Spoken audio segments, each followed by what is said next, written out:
Les gens, tu leur dis légumes, pommes de terre, avocats, fruits, viande, poisson. C'est comme si tu leur avais dit eh, j'ai baisé ta femme. Ils vont se suicider. Alors qu'avec ces repas. Attends. Avec ces mêmes ingrédients, quand ils emmènent leur raclette au resto, 70 balles l'assiette, tu vois, pour même pas la canne après, dans la même assiette, il y a ce que je viens de citer comme aliment. Et à la fin du repas, il va dire c'est délicieux. Et mon frérot, comment tu vas? Bah, ça va et toi? Ça va très bien, merci. Tu me l'as très bronzé là. T'es parti en vacances ou quoi? Bah, malheureusement, non. Tu vois, C'est c'est quoi? le soleil de start. C'est le soleil de ton setup, c'est ça? Tu cheats. C'est ça, en fait, c'est une illusion d'optique. Tu vois. Mais ça ne saurait tarder pour que je parte quand même. Ah ouais? Bah, Il est temps. j'avoue, il est temps. En plus, il fait beau. Bon, ça fait plaisir de se retrouver pour un nouveau podcast. Grave. On a bien traîné, mais sachez les amis que on avait déjà tourné un podcast il y a un bon mois et demi. Ouais, un bon mois Ouais, et c'est ça demi, à peu près. peut-être même 2 mois. Et en fait, au vu de ce qu'on voyait sur les réseaux sociaux et de comment évoluaient les questions qu'on recevait sur le coaching, on s'est dit qu'on allait le refaire et attendre un petit peu de voir ce qui se passait sur les réseaux sociaux, voir ce que racontaient les autres influenceurs, et influenceurs entre guillemets, ce qui se disait un petit peu sur les tendances actuelles, qui sont toujours ridicules. C'est un truc de dingue. Moi, perso, quand j'ouvre TikTok sur la partie fitness, j'ai envie de... En fait, ça ne fait plus rien. Tu vois pas? Ça fait plus rien. C'est. Ouais, c'est. Au début, moi, quand j'ai commencé le coaching, il y a toutes ces modes qui sont arrivées les unes après les autres, tu vois. Et en fait, on les voit tellement défiler qu'aujourd'hui, c'est assez marrant parce que tu vois défiler les modes et elles changent selon. Donc, il y a un tel qui dit un truc, après, il y a l'étude de machin qui sort, après, il y a un tel. Puis, tu sais, on a l'impression que ça devient presque une religion où chacun interprète le texte sorti à sa façon. Et du coup, derrière. C'est dingue. Et ouais, et du coup, derrière, en fait, on se rend compte que bah, nous, dans notre religion à nous, on a gardé toujours la même façon de voir les choses. On a une ligne directrice, on la suit depuis le début. Et en fait, c'est incroyable parce que les gens se rendent compte à chaque fois, bah, en suivant ces espèces de modes qui reviennent à la base que nous, on a suivi depuis le début. Voilà, c'est pas plus compliqué que ça, en fait. Et c'est vrai, en plus, nous, on dit les mêmes choses depuis des années. Et les gens n'ont pas compris qu'en fait, C'est ça. TikTok, c'est avant tout un algorithme pour mettre en avant des tendances qui se répètent. Donc ça veut dire que si la tendance aujourd'hui, ça va être faire une diète cétogène pour être balèze, parce qu'il y en a un influenceur qui va faire cette vidéo, ça va être repris par 10 autres, et ainsi de suite. C'est ça qui va être mis en avant sur TikTok, et du coup, vous allez penser que c'est ça qui est réel. Mais c'est juste un algorithme. Tu vois ce que je veux dire, frérot? C'est juste ça, en Bah, fait. c'est ça, parce que les gens, en fait, il suffit qu'il y ait une personne qui a un peu de visibilité, en fait, qui t'annonce un truc, une dinguerie sortie de nulle part, et les gens vont commencer à suivre. Certains coachs, entre guillemets, vont essayer de recopier cet effet de mode pour attirer de la clientèle. C'est ce qu'ils vont réussir à faire, mais sur le court terme. C'est-à-dire que nous, on a choisi l'option d'être honnête envers les gens, de par notre savoir, notre expérience par rapport à plein de choses, et de garder notre ligne de conduite. Aujourd'hui, je pense que tu es comme moi, mon gros, c'est que si un client te dit bon, bah moi, je préfère changer de coach pour trouver une nouvelle technique, bah en fait, moi, je m'en fous, je dis bah vas-y, fais ton expérience. Et il s'avère que ce qui est très marrant, c'est que j'ai des personnes parties en suivi depuis 2-3 ans, ils sont plus avec moi, et ils reviennent en disant bah finalement, les meilleurs résultats que j'ai eus, c'était avec toi parce que à l'instant T, j'ai cru bah, que c'était compliqué ou qu'il y avait des choses qui pouvaient être améliorées. Et finalement, je me rends compte que le reste n'est que du blabla et que le résultat sur le terrain n'est pas le même que lorsqu'on travaille ensemble. Parce que nous, on sait aussi éduquer les gens pour leur dire il faut de la patience, de l'abnégation, de la rigueur, du travail, de la méthodologie, mais sans rentrer dans une méthodologie sortie de nulle part, de la planète EX350, qui est d'ailleurs une planète remplie de bibliothèques et d'études dont on ne connaît pas les auteurs. Mais le problème est là. Et attention, je mets déjà une parenthèse parce que je vois déjà les commentaires qui vont arriver. Oh là là, bah lui, qu'est-ce qu'il a contre les études et tout. Je n'ai rien contre les études. Attention, il y a de très bonnes études. Il faut juste savoir les interpréter, les lire, les analyser et surtout les placer avec les bons profils selon la bonne situation. Et c'est ça le plus compliqué, c'est-à-dire que prendre une étude sur une personne X ou Y, la sortir de son contexte et toujours la ramener par rapport à la musculation ou au fitness, ça ne marche pas toujours. Et c'est ça, en fait, le problème aujourd'hui. Je sais pas ce que tu en penses d'ailleurs, tiens, là-dessus. Mais ouais, c'est ça. Et déjà, en fait, ceux qui font, tu sais, des vidéos uniquement basées sur des études. Tu vois. Et après, nous, quand on sort des trucs qui sont, bien sûr, les études, on les connaît, mais qui sont basés sur le terrain, parce que rien ne vaut le terrain. Et quand on dit terrain, c'est pas nous. Hein. Moi, tous les conseils que je donne ne sont pas basés sur moi. Une étude scientifique doit être basée sur un échantillon d'individus large, un spectre large. Donc c'est sur nos élèves avec des profils différents. Madame Mich lambda, 60 ans derrière son ordinateur. Le mec de 30 ans qui est bien sportif et qui travaille aussi. Le compétiteur, le sportif amateur, le sportif... Spectre complet. Tu vois. Et donc, les influenceurs, les Instagrammeurs, les je sais pas quoi là, qui basent leur contenu sur des interprétations d'études, c'est du niveau CM2.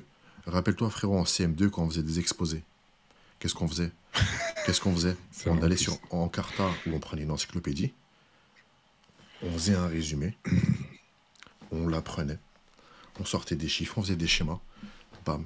C'est exactement ce qu'il faut. C'est du niveau CM2, et après, ils nous font passer, nous, pour des tocards. Mais c'est vous, les tocards, parce qu'en fait, vous ne savez même pas appliquer cette étude à tel ou tel profil. Tu vois. C'est exactement ça. Et le plus inquiétant, tiens, ça me fait penser à un truc. Je vais te raconter une petite anecdote très rigolote. C'est que, ouais, mais bon, après, il faut dire des vérités aussi, tu vois, parce qu'au bout d'un moment, nous, on reste dans l'ombre, on fait notre travail, mais il y a un moment, il faut avoir une vraie discussion aussi de ce qu'on pense. Et je pense que les gens sont aussi, puisque justement, de l'autre côté, ils se permettent de parler sur nos méthodologies, la façon dont on fait, on va aussi, nous, se permettre de savoir ce qu'on est capable d'apporter aux gens. De toute façon, ils le voient. Mais j'ai justement un compte, il n'y a pas longtemps, d'un mec, soi-disant, qui se prend pour un scientifique, puriste, je ne sais même pas le pseudo, je ne le donnerai même pas pour lui faire de la pub, qui m'a attaqué en fait en story parce qu'il a repris ce que je disais en disant que je disais de la merde, machin, bidule. Si en gros, il fallait que je porte mes couilles, que je fasse un live avec lui, machin, j'ai jamais répondu. J'ai jamais répondu parce que, vous savez, les amis, je veux dire une chose, c'est que déjà, la plus grande des sagesses, quand on est au-dessus de quelqu'un d'autre, c'est le mépris. Et le mépris, ça passe par le silence, tout simplement. Donc ça ne m'intéresse pas de faire des lives avec ces gens-là, parce que de toute façon, ils cherchent déjà... De ton micro, recule un peu. J'ai peur que... Ouais, excuse-moi. Ouais, que les abonnés par l'oreille. En fait, ces personnes-là, il faut savoir une chose, c'est qu'ils cherchent déjà juste, en fait, à essayer d'avoir de la visibilité. Donc ça les fait chier que nous, on ait de la visibilité parce qu'on ne va pas dans leur sens de nouvelles études, de nouvelles méthodologies à 2 balles. Et en plus de ça, ils se permettent, si tu veux, de devenir assez virulents parce que, tu sais, c'est les réseaux sociaux. Hein. Ils ont oublié qu'aujourd'hui, tu sais, une bonne tarte dans la gueule, des fois, ça fait pas de mal pour remettre en place. Et ce que je veux dire par là, c'est que ils ont oublié aussi que nous, on est des personnes du terrain. Et le terrain, ça veut dire quoi? Ça veut dire qu'on a fait nos preuves déjà physiquement sur nous-mêmes, sur nos clients, sur nos élèves, avec l'expérience, avec le temps, et surtout, on a pris le temps d'analyser, de comprendre plein de choses. On n'a jamais dit qu'on ne s'est jamais servi d'études ou justement de textes ou de méthodes, mais par contre, on observe les choses et on apprend, c'est l'apprentissage avec l'observation, ce qui se passe et ce qui en découle. Et elle est là la différence, c'est que ce genre de personnes, vous les voyez jamais avec des avant-après, parce que c'est les premiers à faire des posts de toute façon en disant « Ne vous fiez pas des coachs qui mettent des avant-après, ça ne veut rien dire. » Bah frérot, quand tu fais un coaching avec un changement physique et qu'il n'y a pas de avant-après, c'est là où je me poserais des questions, plutôt que l'inverse, tu vois. Donc, sortir, tu sais, c'est un petit peu... Moi, je pense qu'aujourd'hui, les études, les machins, les conflits pseudo-générationnels 2.0 avec Internet et toutes les théories à la con, c'est un petit peu le lapin qu'on sortirait du chapeau ou la carte joker, tu vois. C'est attention, je n'ai pas de connaissances et je n'arrive pas à montrer que j'ai eu l'expérience sur le terrain de prouver et de faire des choses avec des personnes qui existent et qui m'ont pris un suivi. Donc je sors la carte joker pour l'étude. Tu vois. Je sais pas ce que tu en penses là-dessus. Eh ben, c'est ça, en fait. C'est Mais en fait, c'est du contenu facile. c'est ça, en fait. C'est du contenu Le problème, facile. il est là. C'est juste qu'en fait, tu te maîtrises un petit peu les graphiques sur ton PC. Alors, tu fais deux trois graphiques, un petit carrousel de 15 pages, tu mets des trucs, des études, ça y est. Mais frérot, c'est C'est- inutile en fait. C'est très bien de savoir que par exemple l'ashwagandha, ça va me faire monter la testo de X% au bout de 8 semaines sur des individus peu entraînés. Super. Et baisser le cortisol, ouais, super. Teste-le sur toi. Peut-être que tu vas être hyper inactif. Peut-être que ça va rien te faire. Ça sert à quoi en fait? Tu sais, tu- tu sais, c'est marrant que tu parles de ça parce que ça me rappelle exactement, pour aller vraiment encore plus profond dans le problème de l'expérience, c'est que tu vois, on est sur une génération où maintenant c'est oui, de toute façon, tu prends des produits, tu vas forcément éclater. Parce que là, tu vois, là, tu as parlé d'ashwagandha, tout ça, complément alimentaire, mais en partant dans le plus extrême, le truc le plus high level, c'est-à-dire par exemple les produits anabolisants, les gens pensent qu'en prenant ça, tu vas éclater. Et en fait, quand certaines personnes en prennent, ils se disent, mais merde, mon corps ne réagit pas. Parce que il y a la réceptivité, parce qu'il y a plein de choses. Et c'est là, en fait, où tu te rends compte que même les trucs high level ne fonctionnent pas avec tout le monde. Alors, imagine si on redescend de plusieurs niveaux pour redescendre vers les compléments alimentaires, vers la diététique, vers tout ça, ou bah là, c'est encore moins propice de marcher pour tout le monde. Donc, tu vois, c'est dans cette logique-là que je vois les choses. C'est-à-dire de me dire, mais attends, il y a des gens quand même, il y a un moment, il faut faire quand même des études de cas, mais concrètement et sur le terrain. En plus, on l'a dit tout à l'heure, quand on parle de différents profils, ça veut bien dire ce que ça veut dire. Différents profils, ça veut dire différence d'âge, différence de sexe, différence d'activité physique, différence. Il y a tellement de possibilités, différence dans le système hormonal. On n'est pas tous égaux devant la nature. On a des systèmes hormonaux complètement différents, des taux différents.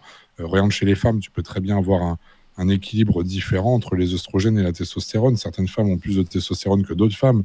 Ça se voit sur leur physique. Chez les hommes, c'est pareil. Tu as des hommes qui vont avoir plus d'oestrogène, enfin un peu plus d'oestrogène que d'autres hommes.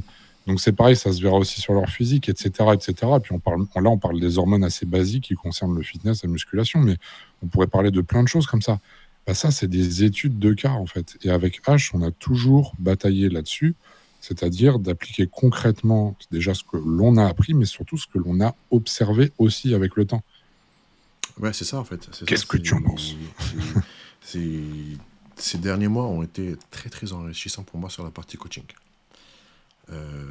J'ai eu vraiment accès à des profils et des cas différents et c'est pour ça que mon contenu a été très amoindri parce que j'ai passé mon temps à m'éduquer moi-même sur des choses où j'avais les mis de côté. Par exemple, les femmes, je suis tombé sur des profils. Euh, Il y a une meuf, elle évoluait très bien, mais en fait, il y avait des soucis d'inflammation, des problèmes de digestion, alors que mes diètes sont toujours top. Tout ce qui est inflammatoire, j'enlève et j'ajoute tout ce qui est anti-inflammatoire. C'est bizarre et tout. Au bout de 8 semaines, 2 mois, elle évolue super bien. Mais problème de digestion, après problème de règles, tu vois. Et je creuse. Je dis, va voir ton gynéco, tu as peut-être syndrome des kystes ovariens. Et si c'est le cas, il faut revoir toute la diète. Elle va voir son gynéco, elle a le syndrome des kystes ovariens. Donc la pauvre, ça c'est compliqué, tu vois. Les kystes ovariens, c'est chaud. Et t'en as d'autres, et ça, nous les hommes, on pense que à nous sur ouais, dans 50 ans, le taux de testo il va baisser de X% chez nous, chez les hommes. Et il faut penser aux femmes. Les femmes, plus les années passent, plus en fait l'industrie agroalimentaire nique leur système hormonal et crée l'endométriose. Tu as 3 types d'endométriose. Et l'endométriose, les gars, ça touche une femme sur 10 aujourd'hui. Dans 15-20 ans, ça va toucher 2 femmes sur 10. Donc soyez au courant de ça, parce que si vous avez une meuf, vous aurez une meuf un jour. Il y a moyen qu'elle ait l'endométriose sans le savoir, parce que des fois tu peux pas le savoir. Et quand tu as une endométriose, une femme bien sûr, l'alimentation est complètement différente. Donc nous, en fait, en tant que coach, vous pouvez peut-être penser qu'on est là, ouais, faire gonfler le biceps, la meilleure technique, les 5 meilleurs exodos. N'en croyez pas les gars. On est là, on va chercher d'autres sujets qui touchent beaucoup plus de gens et qui vont toucher encore beaucoup plus de gens. Il n'y a pas que la muscu et la salle. Et là, tu résumes quelque chose d'assez important, c'est que je pense que les gens n'ont pas compris que de base, on est axé sur du coaching santé bien-être. Et c'est là où ça fait la différence avec les personnes qui te sortent des études à tout voir en te parlant de musculation. Parce que la santé et le bien-être, ça passe par l'étude du fonctionnement hormonal, mais pas que. C'est-à-dire que derrière, il y a vraiment beaucoup de choses à savoir. La biomécanique, bref, c'est hyper complet. Et comme l'a dit H, en fait, déjà, sur le plan psychologique, en tant que coach, on passe beaucoup de temps à être psy, quoi qu'on Et dise. beaucoup de Première temps à chose, être psy, on s'améliore sur cet aspect aussi. Moi, c'est vrai que je suis bien sûr. très, très brut et je pourrais être plus délicat, mais c'est mon caractère. Mais mes élèves savent toujours que quand je dis un truc, c'est pour leur bien. Par exemple, l'autre jour, j'ai un élève, il m'a dit ouais, je stagne. Le mec, je l'ai transformé de ouf. Il stagne. Je te coupe la parole, désolé, il stagne. Il dit ouais, franchement, je stagne, j'aimerais bien développer un peu plus mon haut de pec. S'il faut aller à la salle tous les jours, j'irai à la salle tous les jours, même 2 fois par jour et tout. Je dis ouais, frérot, t'as 30 ans, t'as un très bon métier en fait, la musculation. Déjà, personne ne va remarquer que ton haut de pec qui va être développé plus ou moins. Personne. Ni même ta meuf que tu kennes tous les jours. Elle va même pas remarquer. Donc en fait, ça sert à quoi? Si tu vas à la salle 4 fois par semaine au lieu de 7 fois, ça va rien changer sur ton corps. Tu vas même peut-être progresser parce que tu te reposes plus. Éduque-toi, sors un business, Merci. s'occupe de ta famille, fais un autre sport à côté. Et les gars, les gars et les meufs, vous vous enfermez trop psychologiquement dans une salle de musculation. Une salle de musculation, les gars, c'est malsain. Faire que ça, c'est malsain. C'est pas bon. C'est exactement ça le problème. En fait, t'as tout résumé, c'est incroyable parce que bon, toi, t'es parti du coup sur les sports de combat. Moi, je devais reprendre la boxe et puis ça s'est un petit peu retardé faute de planning professionnel. Mais par contre, de temps en temps, en attendant là de reprendre la boxe, hein, c'est prévu, j'ai fait quelques séances, tu vois, de CrossFit. Donc quand j'ai partagé ça en story, on m'a dit: «Ah bah, qu'est-ce que tu fous, CrossFit, c'est pour les fiottes, gna gna gna», tu vois. Bah non, en fait. Bah non, c'est parce que Ça en fait, peut. c'est là où tu te rends compte justement que avec ma masse musculaire et le fait que je sois bodybuilder, bah tu te dis merde, j'ai loupé certaines comment dire performances, aptitudes physiques et compagnie parce que en fait le cardio, bah clairement je suis pas, ce qui est normal. Alors encore bon, vu que j'ai fait de la boxe avant, etc., j'ai gardé une certaine souplesse, mobilité et un certain cardio tout de même puisque j'ai fait du cardio tous les jours.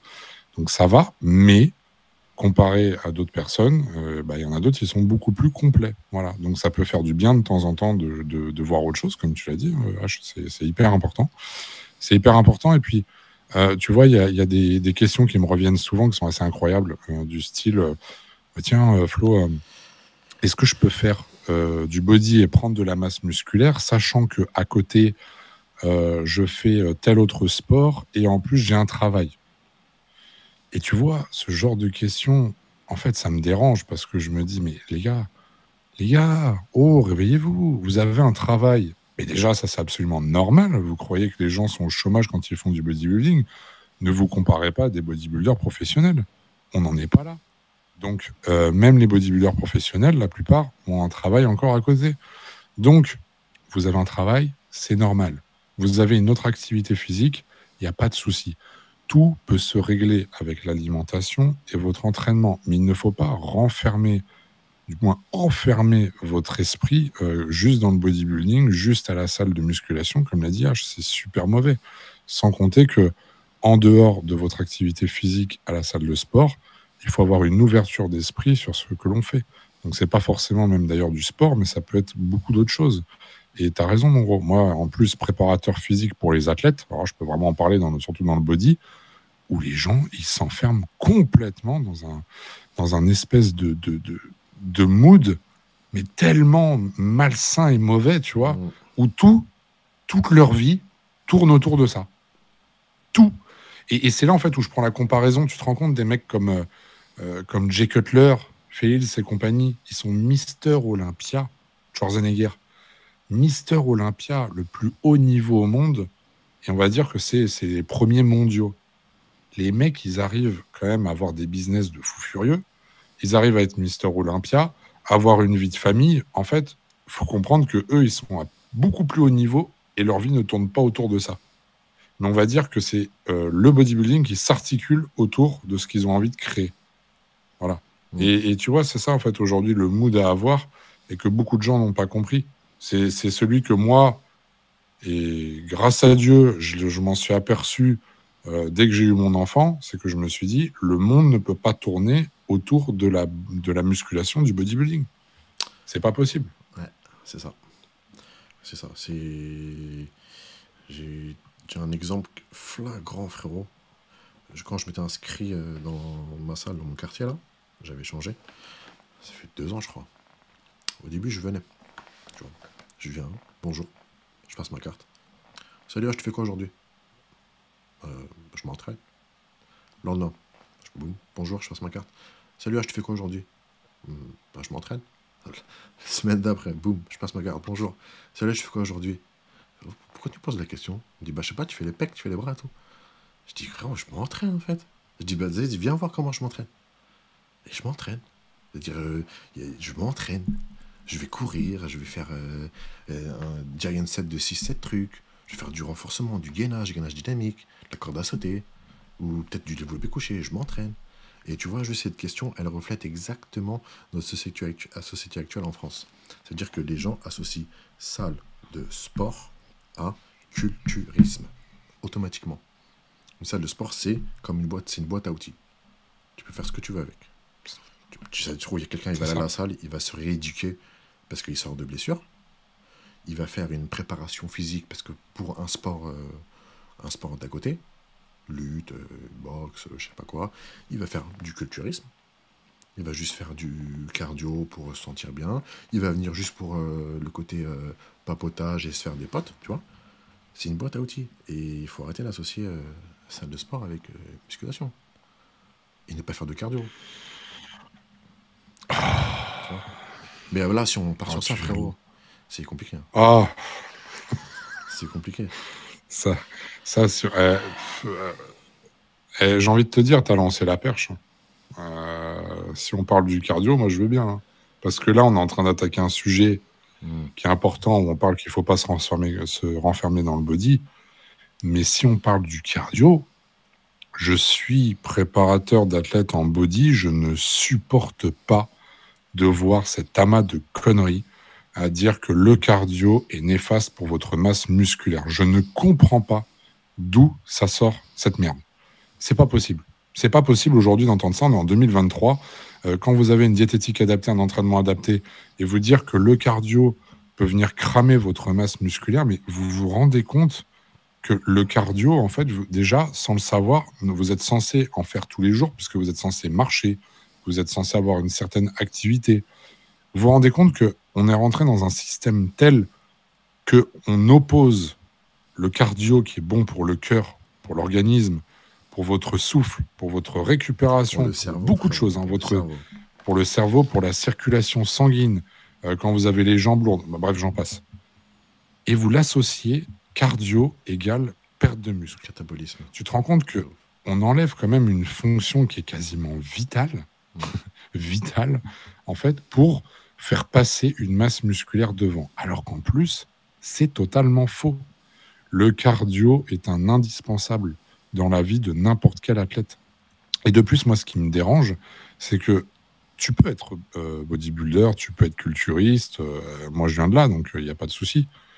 Mais pour moi, si tu reflètes un beau corps sur scène, que tu sois tanné, ce que tu veux, faut que l'intérieur il suive aussi. Il faut que tu sois le plus complet possible. J'ai toujours vu un athlète comme étant quelqu'un de complet. Je pense que là-dessus, on se rejoint totalement. C'est-à-dire que être musclé pour être musclé, c'est bien. Mais si t'es pas complet, tu vois, y a des athlètes, tu vois, même Ronnie Coleman était capable de taper le grand écart, de faire du cardio et compagnie. Tu vois, je veux dire, le mec, pourtant, il faisait 150 kilos. Donc, il y a un moment, en fait, je pense qu'il faut se poser les bonnes questions. Et puis surtout, il faut savoir écouter les bonnes personnes parce que faire du cardio, aujourd'hui, de toute façon, c'est la mode de ce qu'on peut entendre de le cardio. C'est mauvais, ça fait perdre de la masse musculaire, ça fait monter le cortisol, ça bloque votre... J'ai entendu ça, mon gros, ça bloque votre métabolisme. Ah oui, incroyable, le cardio bloque le métabolisme. Ouais, c'est assez fou. Il faut pas avoir des régimes trop drastiques parce que tu bloques ton métabolisme, parce que c'est compliqué après sur le plan hormonal, parce que après ça va t'amener des carences. Et quand je dis trop drastique, je suis pas en train de vous parler de régime genre à 1000 calories ou quoi. Non, non, non, non. Je vous parle de régimes qui sont déjà élevés en calories, mais avec de la nourriture saine. Non, pour eux, régime drastique, ça veut dire vous avez interdiction de manger des produits industriels. Et ça, apparemment, c'est un problème. Ça bloquerait le métabolisme. Je l'ai entendu aussi sur les réseaux. Je ne sais pas si tu te rends compte la débilité humaine. Aujourd'hui, manger des produits transformés, ça va faire tout l'inverse que bloquer qu'augmenter votre métabolisme. Ça va justement le bloquer. Ça va flinguer votre système hormonal. C'est bien pire, en fait. Et tu vois, en fait, c'est cet amalgame, cette accumulation de conneries les unes sur les autres, où on en arrive aujourd'hui à penser, très clairement, pour synthétiser, je pense que c'est ce que tu as dû entendre aussi, pour avoir du muscle, pas de cardio, diète flexible, savoir se faire plaisir, pas trop s'entraîner, sinon surentraînement, et pas aller jusqu'à l'échec musculaire, parce que surentraînement aussi est mauvaise récup. Voilà. Je viens de résumer aujourd'hui la musculation en 2 minutes, selon les nouvelles méthodes. C'est incroyable. Ouais, c'est chaud. Franchement, c'est chaud. En fait, si c'était... En fait, c'est à la fois très simple et subtil, mais c'est tellement simple que les gens, en fait, c'est comme pour n'importe quel problème. Tu sais, des fois dans ta vie, tout va bien, mais en fait, tu t'accroches à un truc du passé qui fait que tu niques ton présent. C'est la même chose avec la musculation, l'hypertrophie, être musclé et sec. C'est tellement simple, c'est-à-dire pas manger de produits industriels, manger des produits sains, te prends même pas la tête à compter les calories, parce qu'en fait, ton système digestif de lui-même, il va bloquer. Si tu peux pas manger 400 grammes de carottes, 300 grammes de poisson et 200 grammes d'épinards sur 5 repas, frère, ton système digestif va bloquer. Donc t'as pas besoin de compter les calories. Mange que des choses saines, pas industrielles. Comme tu l'as dit, hein, la moindre connerie industrielle perturbe ton corps. C'est comme si tu avais une voiture, c'est du samplon 95, et un coup tu lui mets du diesel, un coup tu lui mets de l'éthanol, un coup tu lui mets du shampoing, tu vois, et elle va rouler, la voiture. Elle va rouler, mais elle va crapoter, tu vois. Toi, tu veux que ton moteur, il tourne bien. C'est super simple. Faire du cardio, bien s'entraîner, et quand on dit bien s'entraîner, ça veut dire mouvement avec une très bonne amplitude, un bon étirement, un tempo contrôlé, pas de balancement, un minimum de charge, et en fait, ne pas se mettre une limite de répétition, ça veut dire sentir que ton muscle il tire, pour créer une inflammation. Et l'inflammation, le corps il va y répondre avec le même système immunitaire que quand tu chopes un coup de froid. Tu vois. C'est ça qui crée le muscle, c'est créer une inflammation. C'est très simple, hein, finalement. Hein. C'est tellement simple que ça marche pas. Tu vois, ça marche pas. Ça veut dire que là, tu vas dire à ChatGPT, salut ChatGPT, explique-moi comment je fais pour prendre du muscle en 5 bullet points. T'as vu? Simple. Et il va te dire exactement ce que je t'ai dit. Mais toi, tu vas te dire, ouais, mais non, c'est trop simple, c'est pas ça. Donc tu vas pas le faire. Eh ben si, frérot, c'est ça. Le problème, c'est que c'est un petit peu je sais pas si c'est une nouvelle mentalité ou si c'est une façon de penser ou de voir les choses, mais on a l'impression qu'aujourd'hui, sortir des mots et des termes compliqués et pseudo-scientifiques, hein, parce que la plupart qui sortent ces termes-là, bah, c'est juste que de base, ils ont complètement foiré leur examen pour devenir médecin. Donc, on va dire qu'après, ils prennent un autre chemin, hein, et puis ils partent plutôt vers le fitness ou la nutrition en se prenant pour des experts qui ne le sont pas, hein, parce qu'ils ont loupé les examens, je le rappelle. Et au final, après, c'est pour dire, voilà, moi, je connais tel ou tel mot parce que j'ai fait telle ou telle étude. Et essayer, tu vois, c'est ça qui m'agace, moi, au quotidien, c'est en fait d'essayer de rendre quelque chose de simple compliqué, tu vois. Moi, étant petit, je sais pas si t'as regardé toi aussi, on avait C'est pas sorcier, tu te rappelles, avec Jamie et Fred. Incroyable. Les mecs, incroyables. Ils étaient capables d'expliquer un problème hyper complexe, de le simplifier pour le faire comprendre à des enfants. Je ne sais pas si vous comprenez quand même qu'on est dans ce processus-là. C'est-à-dire que le but, c'est quand même de simplifier les choses pour les rendre à la fois accessibles et compréhensibles. Et aujourd'hui, bah non, avec la musculation et le fitness, on fait l'inverse. On fait l'inverse. Quelque chose de simple, on va le transformer en quelque chose de compliqué parce que tu comprends, ça fait passer les gens pour des experts après, tu vois. C'est vrai que de sortir des jolis mots, des espèces d'études, des machins sortis de Ouais, nulle part, calculer les calories c'est- chaque c'est- jour, machin.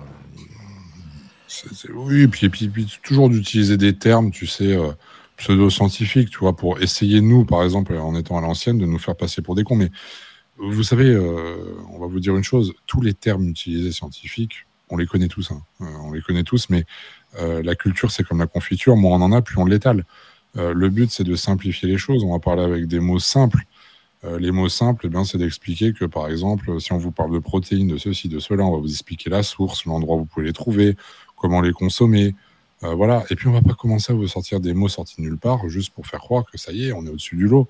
Le problème, c'est ça. Je pense certainement, mon gros, que le marketing prend le dessus aujourd'hui sur la capacité à être performant et à être compétent dans notre domaine. Je sais pas ce que tu en penses, mais je pense que c'est à cause du marketing quelque part. Le marketing de quoi? De qui? Le marketing par rapport justement aux coachs qui cherchent aujourd'hui plus à vendre un programme et à se faire passer pour des experts, plutôt que de s'intéresser, tu vois, la différence entre le fond et la forme. Et ils s'intéressent beaucoup plus à la forme que le fond. Et nous, on est resté sur la programmation avec le fond, c'est-à-dire chercher un problème, sourcer le problème, trouver une solution, l'expliquer simplement et mettre des choses en place. Et là, on est plus sur la forme, c'est-à-dire que un petit événement qui peut paraître simple, bah, essayer de le compliquer pour, comme je t'ai dit, se faire passer pour des experts et attirer encore plus de monde. Tu vois, c'est un peu ce syndrome-là, tu vois, de toujours chercher à amplifier les choses, mais en fait, pour faire entre guillemets une bonne communication, même si moi j'estime que c'est pas une bonne com, mais pour faire une bonne communication, pour justement se placer, enfin du moins essayer de se placer au-dessus des autres pour montrer que, attendez, moi j'ai la solution. Parce qu'aujourd'hui, regarde dans le coaching, si tu vois des pubs passer ou ce genre de choses, chaque coach a soi-disant une solution révolutionnaire. Tu vois. Ouais, tu me lances la perche, frérot. Le podcast, il va durer 8 heures. Attends, t'as combien de pourcents de batterie? Il t'en reste 40%, non, un truc comme ça? Ça va, Je sais 40%. même pas. Là. Et dans ce cas, frérot, tu parles de coach, mais moi, je pense même pas à eux. Je pense avant, ça veut dire l'éducation. On est d'accord que Ouais. Explique-nous. tous les parents de notre génération font mal manger à leurs enfants. Essaye de parler plus fort, t'as dit? De pas parler plus fort que ça. Ah, ok. Ouais, Ok, carrément. Vas-y. Allez, je suis ready to go to let's go.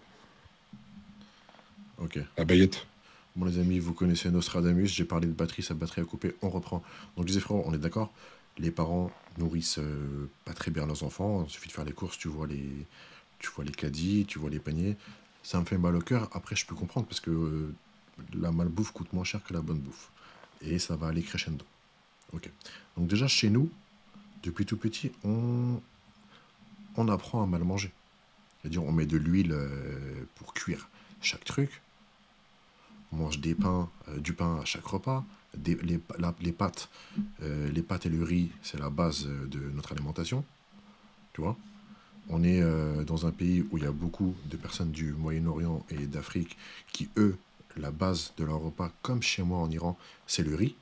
Et chez moi, à la maison, toute ma life, on a mangé du riz. Donc, t'imagines pour un Iranien de devoir arrêter le riz, parce que frérot, le riz, c'est pas. Tu prends une petite assiette, ça monte vite en glucides. C'est pas ça qui va me nourrir et qui va me caler. Et toi non plus, on est d'accord. Pour être calé avec du riz, tu vas devoir sortir une vraie assiette. Et sauf que le riz, ça monte vite en glucides. Donc si tu fais ça à chaque repas, frérot, tu vas niquer ton quota de glucides. Donc, on est chez nous mal éduqués sur la bouffe. À l'école, on nous apprend rien sur la bouffe. Mais rien du CP à la terminale, même si tu fais scientifique, on nous apprend rien sur la bouffe. Ensuite, ceux qui font diététicien, ils ont un programme donné par l'État. Et à chaque fois que je vois des amis qui vont voir des diététiciens, des diététiciennes, ils me disent, bah, regarde ce qu'ils m'ont dit. Je dis, je sais très bien ce qu'elle t'a donné, la personne. Elle t'a dit, le matin, tu fais tartine, beurre, confiture, café, etc., etc. Elle me dit, ouais, comment tu sais? Je dis, parce que c'est ça, en fait. Je dis, eux-mêmes, en fait, c'est dans le programme de l'État de leur apprendre à apprendre ça à leurs clients pour, tu sais, l'industrie de la consommation, les lobbies, machin, tout ça. Donc, en fait, on est encerclé par, avant de parler, que tu parles des influenceurs, des coachs, par tout ça, en fait. Et quand tu vas faire les courses, forcément, si tu t'es pas intéressé un petit peu comme nous sur comment lire une étiquette, quels aliments sont bons, sont pas bons, qui nous la met dans le cul sur l'industrie agroalimentaire, pas agroalimentaire, tu vas acheter n'importe quoi. En plus, si tu ajoutes à ça que tu prends pas le temps de cuisiner et de savoir cuisiner, ça, on est d'accord que c'est un sujet où aussi on pourrait faire un podcast. Les gens, tu leur dis légumes, pommes de terre, avocats, fruits, viande, poisson. C'est comme si tu leur avais dit eh, j'ai baisé ta femme. Ils vont se suicider. Alors qu'avec ces repas. Attends. Avec ces mêmes ingrédients, quand ils emmènent leur raclette au resto, 70 balles l'assiette, tu vois, pour même pas la canne après, dans la même assiette, il y a ce que je viens de citer comme aliment. Et à la fin du repas, il va dire c'est délicieux. Tu vois. Mais chez lui, ils vont pas prendre le temps de cuisiner ces choses. Il faut savoir cuisiner les choses simples pour perdurer dans le temps, en fait. Sinon, en fait, si tu sais pas cuisiner, tu n'apprends pas des petites recettes, forcément, ouais, tu vas faire des pâtes au fromage, tu vas te faire des sandwichs, tu vas manger un grec, tu vas manger au tacos, et au final, tu as de la merde.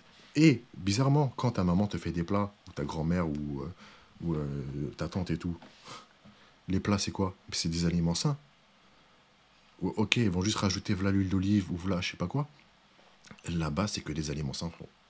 Tous les plats orientaux, africains ou de chez nous, c'est des aliments sains. Il n'y a que en Italie ou aux US ou je sais pas quoi, tu as de la friture. Le problème, tu viens de le citer, c'est déjà l'éducation, parce que aussi on est dans une nouvelle génération. Là, je vais encore paraître pour le misogyne de base, tu vois, genre, en plus, c'est la période propice pour. Où déjà, à l'époque, il y avait une espèce de transmission de valeurs dans la famille où on apprenait aux femmes à faire à manger. Je dis vrai, je parle de ma grand-mère. Ma grand-mère, on lui a appris à faire à manger. Donc, elle avait ce truc de dire, j'ai envie de faire à manger, je dois faire à manger pour ma famille. Et derrière, ma mère a appris grâce à ma grand-mère. Mais on apprenait des recettes, justement, comme tu l'as dit, en fait, selon les communautés, selon les origines, Normal. selon voilà, la bouffe. Moi, ma famille, tu vois, ils sont tous d'origine, j'ai une famille de pieds noirs. Donc, tu vois, pareil, hein, j'ai été, on va dire, élevé avec du cassoulet tous les du cassoulet. Oh là là, blasphème, du cassoulet. Mon Dieu. Non, parce qu'en fait, c'est mon plat préféré. Mais tu vois, ça s'est intégré. J'ai remplacé couscous par cassoulet. Incroyable. Incroyable. Les deux sont Incroyable. Très bons. Les deux sont très bons. Et les deux sont très bons. Ah, mon préféré, ça reste cassoulet, mais bon, ça, c'est un détail. Mais en tout cas, le couscous le week-end, ou la tarte aux pommes, ou j'en sais rien, un plat de lasagne ou ce que tu veux, mais tu l'as dit toi-même. Regarde, même tu prends des lasagnes faites maison. Les lasagnes faites maison, c'est des pâtes. Ma grand-mère faisait les pâtes, elle mettait du bœuf, machin. La béchamel, elle la faisait même elle-même maison. Facile. Tout était maison. Alors, ok, il y a un peu de gras, il y a un peu de tout ça, mais comparer un plat de lasagne avec vos fameux cheat meal, je vais à McDo, déjà, je vois même pas où est le plaisir d'aller à McDo. Je te jure, mon gars, McDo, moi, c'est le truc, genre, tous les restos sont fermés. Il y a un drive, j'ai la dalle de ouf, ça fait 24 heures que j'ai pas mangé. Vas-y, j'ai pas le choix. Mais je vais pas me dire, tiens, ce soir, je vais me faire plaisir. Qu'est-ce que je fais? Je suis à McDo. Tu vois, il y a un moment, je comprends. Tu vois, ça, au pire, tu le fais quand t'as 15 ans. Quand t'as 15 ans, t'es content d'aller manger un burger avec tes potes.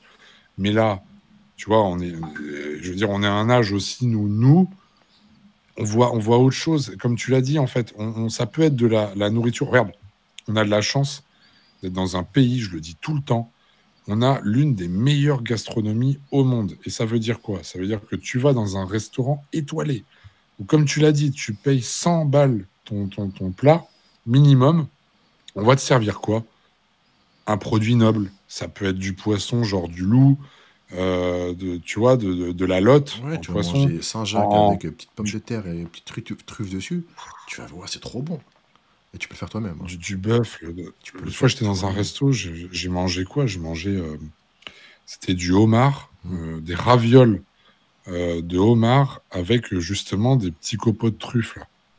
Mais regarde, le goût est juste incroyable. On parle de produits sains. C'est pas. Alors, même les pâtes, tu peux dire, ouais, mais les raviolis, c'est des. Non, mais attends, on n'est pas dans une fabrication de pâtes en Non. grande surface. Là, on te parle quand même de pâtes faites à la main, à la machine. Enfin, quand je dis à la machine, tu sais, à la machine à la main et tout compagnie. Donc, à partir du moment où déjà vous travaillez, les produits sont travaillés en partant d'une source, d'une base qui est très saine, bah, en fait, même s'il y a quelques ajouts et compagnie, ça reste quand même quelque chose de très soft. Hmm. Donc, voilà, la différence, je sais pas si tu l'as remarqué, toi, avec tes clients, etc., mais la différence entre ceux qui font des cheat meals, j'aime pas ce mot en plus, mais bon, cheat meal, enfin, écart, avec des restos et de la nourriture saine. Par exemple, ils te disent, tiens, j'ai envie de me faire plaisir, parce que moi, j'en ai comme ça, et c'est mon cas d'ailleurs, j'ai envie de me faire plaisir, je vais me taper une bonne grosse côte de bœuf avec des frites maison. Et tu vois la différence avec ceux qui font des écarts du style, ah ben moi, je vais aller manger burger, nanana. Regarde le physique, ils ont fait des écarts tous les deux, mais le physique sera pas le même, ou du moins, eh ben, le poids après qui peut être pris, ou la rétention d'eau, ce que tu veux, c'est pas la même. Et moi, regarde, quand je fais des écarts comme ça, j'appelle même pas ça un écart, mais je vais me faire une bonne grosse côte de bœuf avec une salade, une petite tomate mozza, un filet d'huile d'olive, je suis refait, tu vois. Hmm. Et ben Hmm. rien que ça, j'ai jamais vu sur mon physique de la prise de graisse ou ce que tu veux. Parce que déjà, de base, je suis quelqu'un qui reste très propre toute l'année, mais je n'ai jamais observé ce genre d'effet. Par contre, j'ai fait l'expérience pour voir. De faire genre burger, tu vois, 2, 3 week-ends d'affilée, machin, toi d'augmenter le rythme pour De voir. manger dehors, ouais.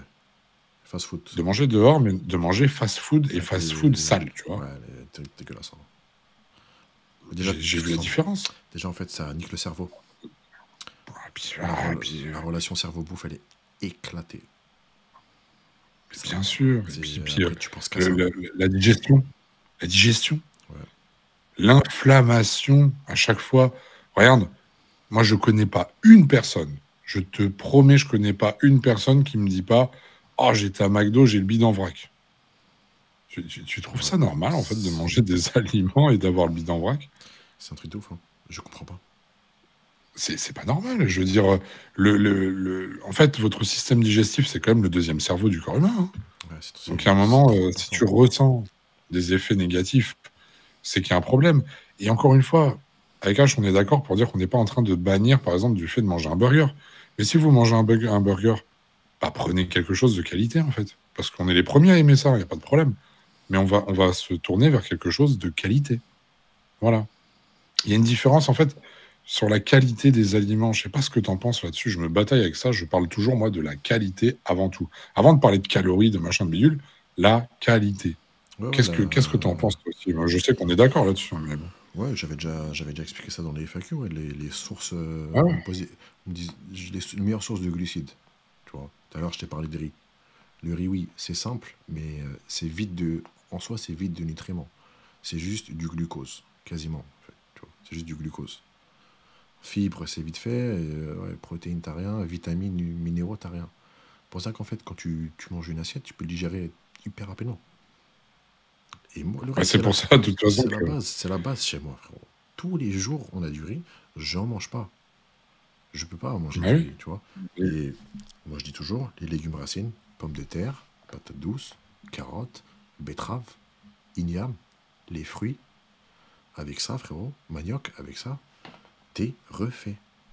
Et en plus, regarde, je connais pas une de mémoire, hein, je connais pas une étude, peut-être j'ai déjà peut-être vu une étude sur l'igname sauvage, qui disait que l'igname sauvage avait des propriétés anabolisantes chez les hommes et chez les femmes, aider à réguler le taux d'oestrogène.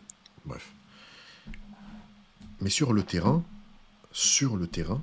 ces aliments pour moi, j'ai vu des effets anaboliques sur le corps. Vraiment, genre le corps il change instantanément. Les épinards c'est pareil.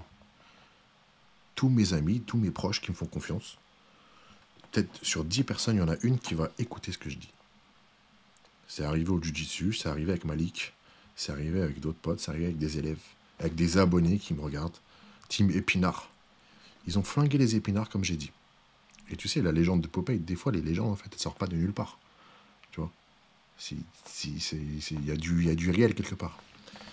Épinards à fond, légumes racines à fond, protéines, tu gardes, tu peux même réduire un petit peu, et t'enlèves tout ce qui est blé, parce que le blé, frérot, voilà. On est là, gluten, gluten, Ouais, gluten, frérot, c'est blé. T'as eu blé. De temps en temps, si tu veux, un petit pain le week-end, pour te faire plaisir, une petite pâtisserie, une petite viennoiserie ou un petit plat de pâtes, ok. Mais ça ne doit pas être la base de tes glucides. Absolument pas. Comme ceux qui se bourrent d'avoine. Tu sais, ils font des bol cakes le matin, ils font des... ils font des... En plus, j'avais sorti dans une FAQ, frérot, j'ai même pas fait attention, j'avais sorti une phrase, j'ai dit, le matin, en fait, le mec, il mange 100 grammes d'avoine comme si c'était un cheval, et comme si le soir, son père, il allait parier sur lui au PMU. Et moi, j'avais dit ça dans... j'ai dit ça dans une FAQ. Eh, j'ai reçu là les messages de mecs qui m'ont sorti ça. J'ai fait, oh, comment j'ai pu dire ça? Mais tu vois ce que je veux dire? Et t'as là les coachs que le gars, il s'entraîne à 8 h du matin, à 14 h, à 16 h, à 19 h, à 22 h. Repas 1, ok, 100 grammes d'avoine, un scoop de whey, beurre de cacahuète. Tu la connais celle-là? bah oui. Mais explique-moi C'est, pourquoi. bah, en fait, le problème, c'est que je sais pas pourquoi les gens ils se sont ancrés dans ce truc de l'avoine, c'est magnifique. Alors que moi, déjà, l'avoine, mais je le digère tellement pas, pour commencer. Et tu sais, Alors, c'est je te marrant coupe, parce après je que prends 10 secondes. L'avoine, c'est bien à petite dose. Moi, 30-40 grammes. C'est très très bien. Les ah fibres non, sont mais bon, super. C'est bien déjà. ouais, 30-40 grammes. ouais, ouais, Voilà, mais déjà, faut c'est bon. arriver à digérer l'avoine parce que c'est pas le cas de tout le monde. Et moi, il y a quand même beaucoup de monde qui m'ont dit, ouais, je me sens pas bien en bouffant de l'avoine, tu vois. Ouais, Donc, il y a un moment où c'est quand même, et tu le sens, hein, quand tu manges de l'avoine, ça te plâtre le ventre, hein. Euh, c'est Puis de après, il y a la ouf. façon de le cuisiner. Enfin, il y a plein de choses. Ouais. Euh, mais tu vois, ce qui est intéressant dans ce que tu dis, c'est là où on se rejoint, c'est que tu dis, par exemple, ouais, source de glucides, par exemple, le riz, c'est très, très élevé en glucides, c'est quelque chose qui se digère rapidement, c'est pas ce qu'il y a de mieux. Ça va pas Et te tu vois, caler et tu parles. nourrir, pour moi. Voilà, mais justement, en fait, c'est là où il y a une différence. Tu parlais tout à l'heure de la salle de musculation, à dire que c'est un outil. Hmm. Et ben, c'est exactement la même chose, c'est-à-dire que l'outil, tu veux utiliser, tu vois, la personne lambda qui veut être en santé, bien-être, qui veut construire sa musculature, qui est pas du tout dans le body, dans l'aspect physique, je te rejoins à 4000% sur ce que tu dis. Tout ce qui est, moi j'adore travailler aussi avec la patate douce, donc j'adore. Tout ce qui est fibreux, patate douce, comme tu as dit, ça peut être igname, il y a beaucoup de Ouais, tous choses. les trucs en bêta-carotène, là, c'est C'est incroyable. c'est super intéressant. Et il y a la partie body, où quand on cherche à augmenter les calories de façon Ah, ça, je suis propre d'accord. et Faut saine, manger des glucides très rapidement digérables et tout. Ouais, on va, ça, je on suis va, d'accord. voilà. Et là, on va se caler sur des diètes hyper axées sur le riz, justement, parce que tu viens de le citer. Pour nous, c'est un avantage quand on a un produit qui s'assimile rapidement, le riz, et qu'on peut en manger de grosses quantités pour avoir des bonnes valeurs en termes d'apport glucidique. 100%. Mais, comme tu l'as dit, mon gros, c'est le seul avantage. C'est-à-dire que si demain tu ne fais pas de body ou un sport où tu cherches à prendre de la masse ou alors un sport d'aspect physique, le riz n'apporte rien de spécifique en fait, tu vois. À part peut-être aussi pour les personnes qui ne tolèrent pas le gluten, mais il y a d'autres façons de consommer des glucides.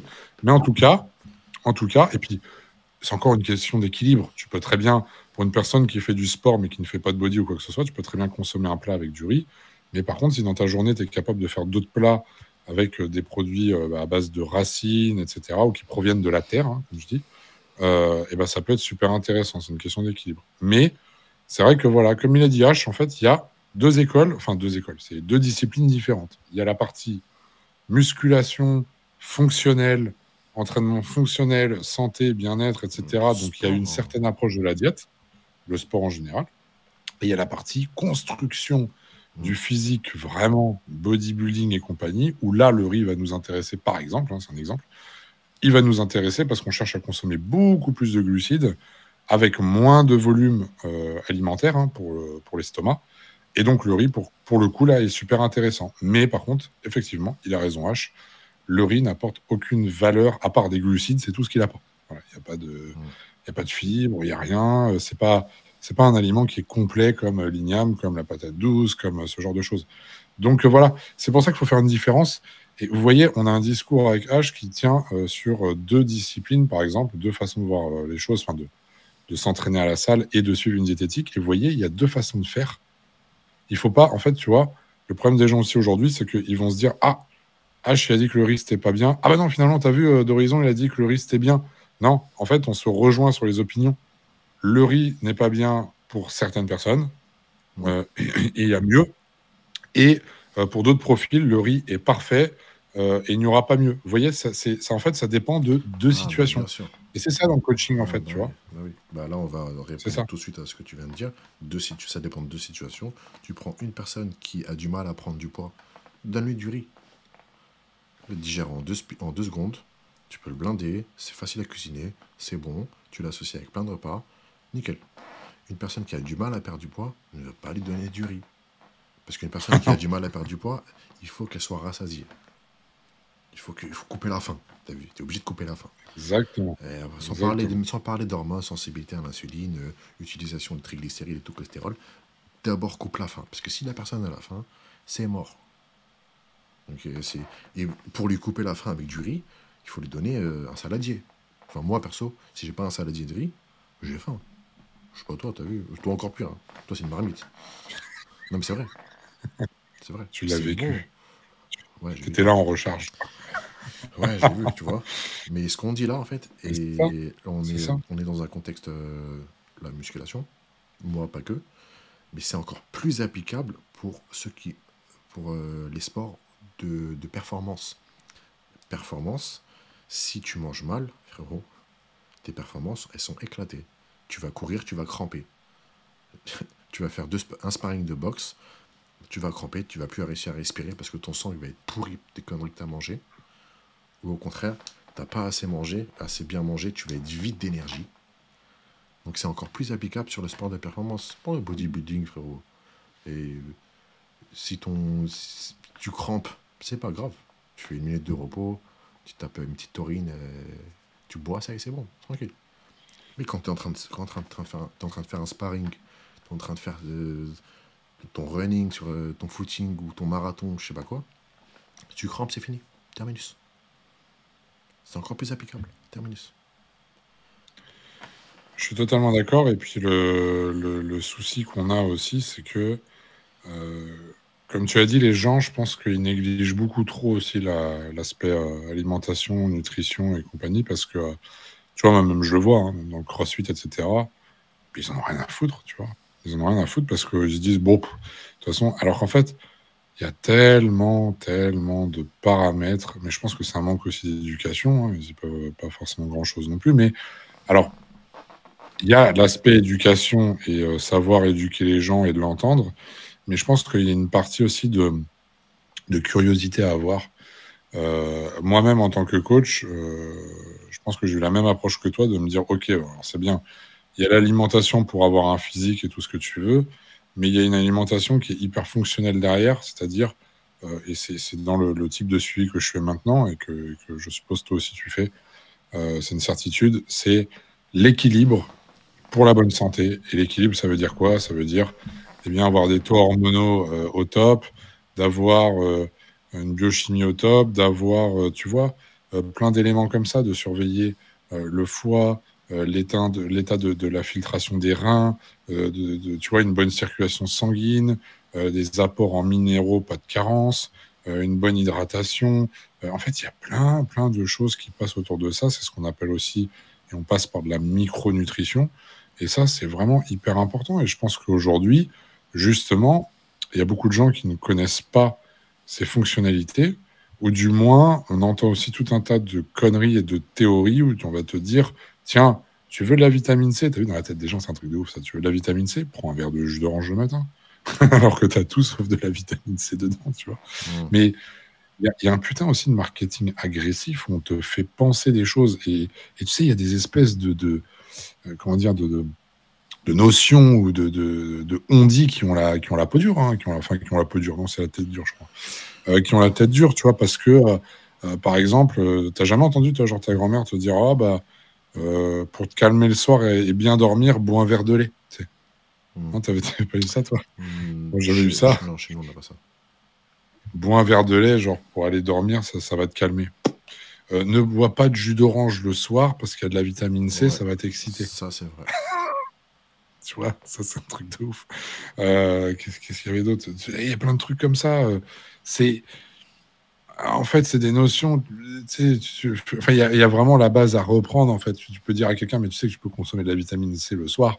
Tu vas pas être excité. La vitamine C n'est pas un excitant, en fait. Hein. C'est une vitamine hein, qui participe au bon fonctionnement de l'organisme, qui aide à lutter contre le cortisol et à plein d'autres choses.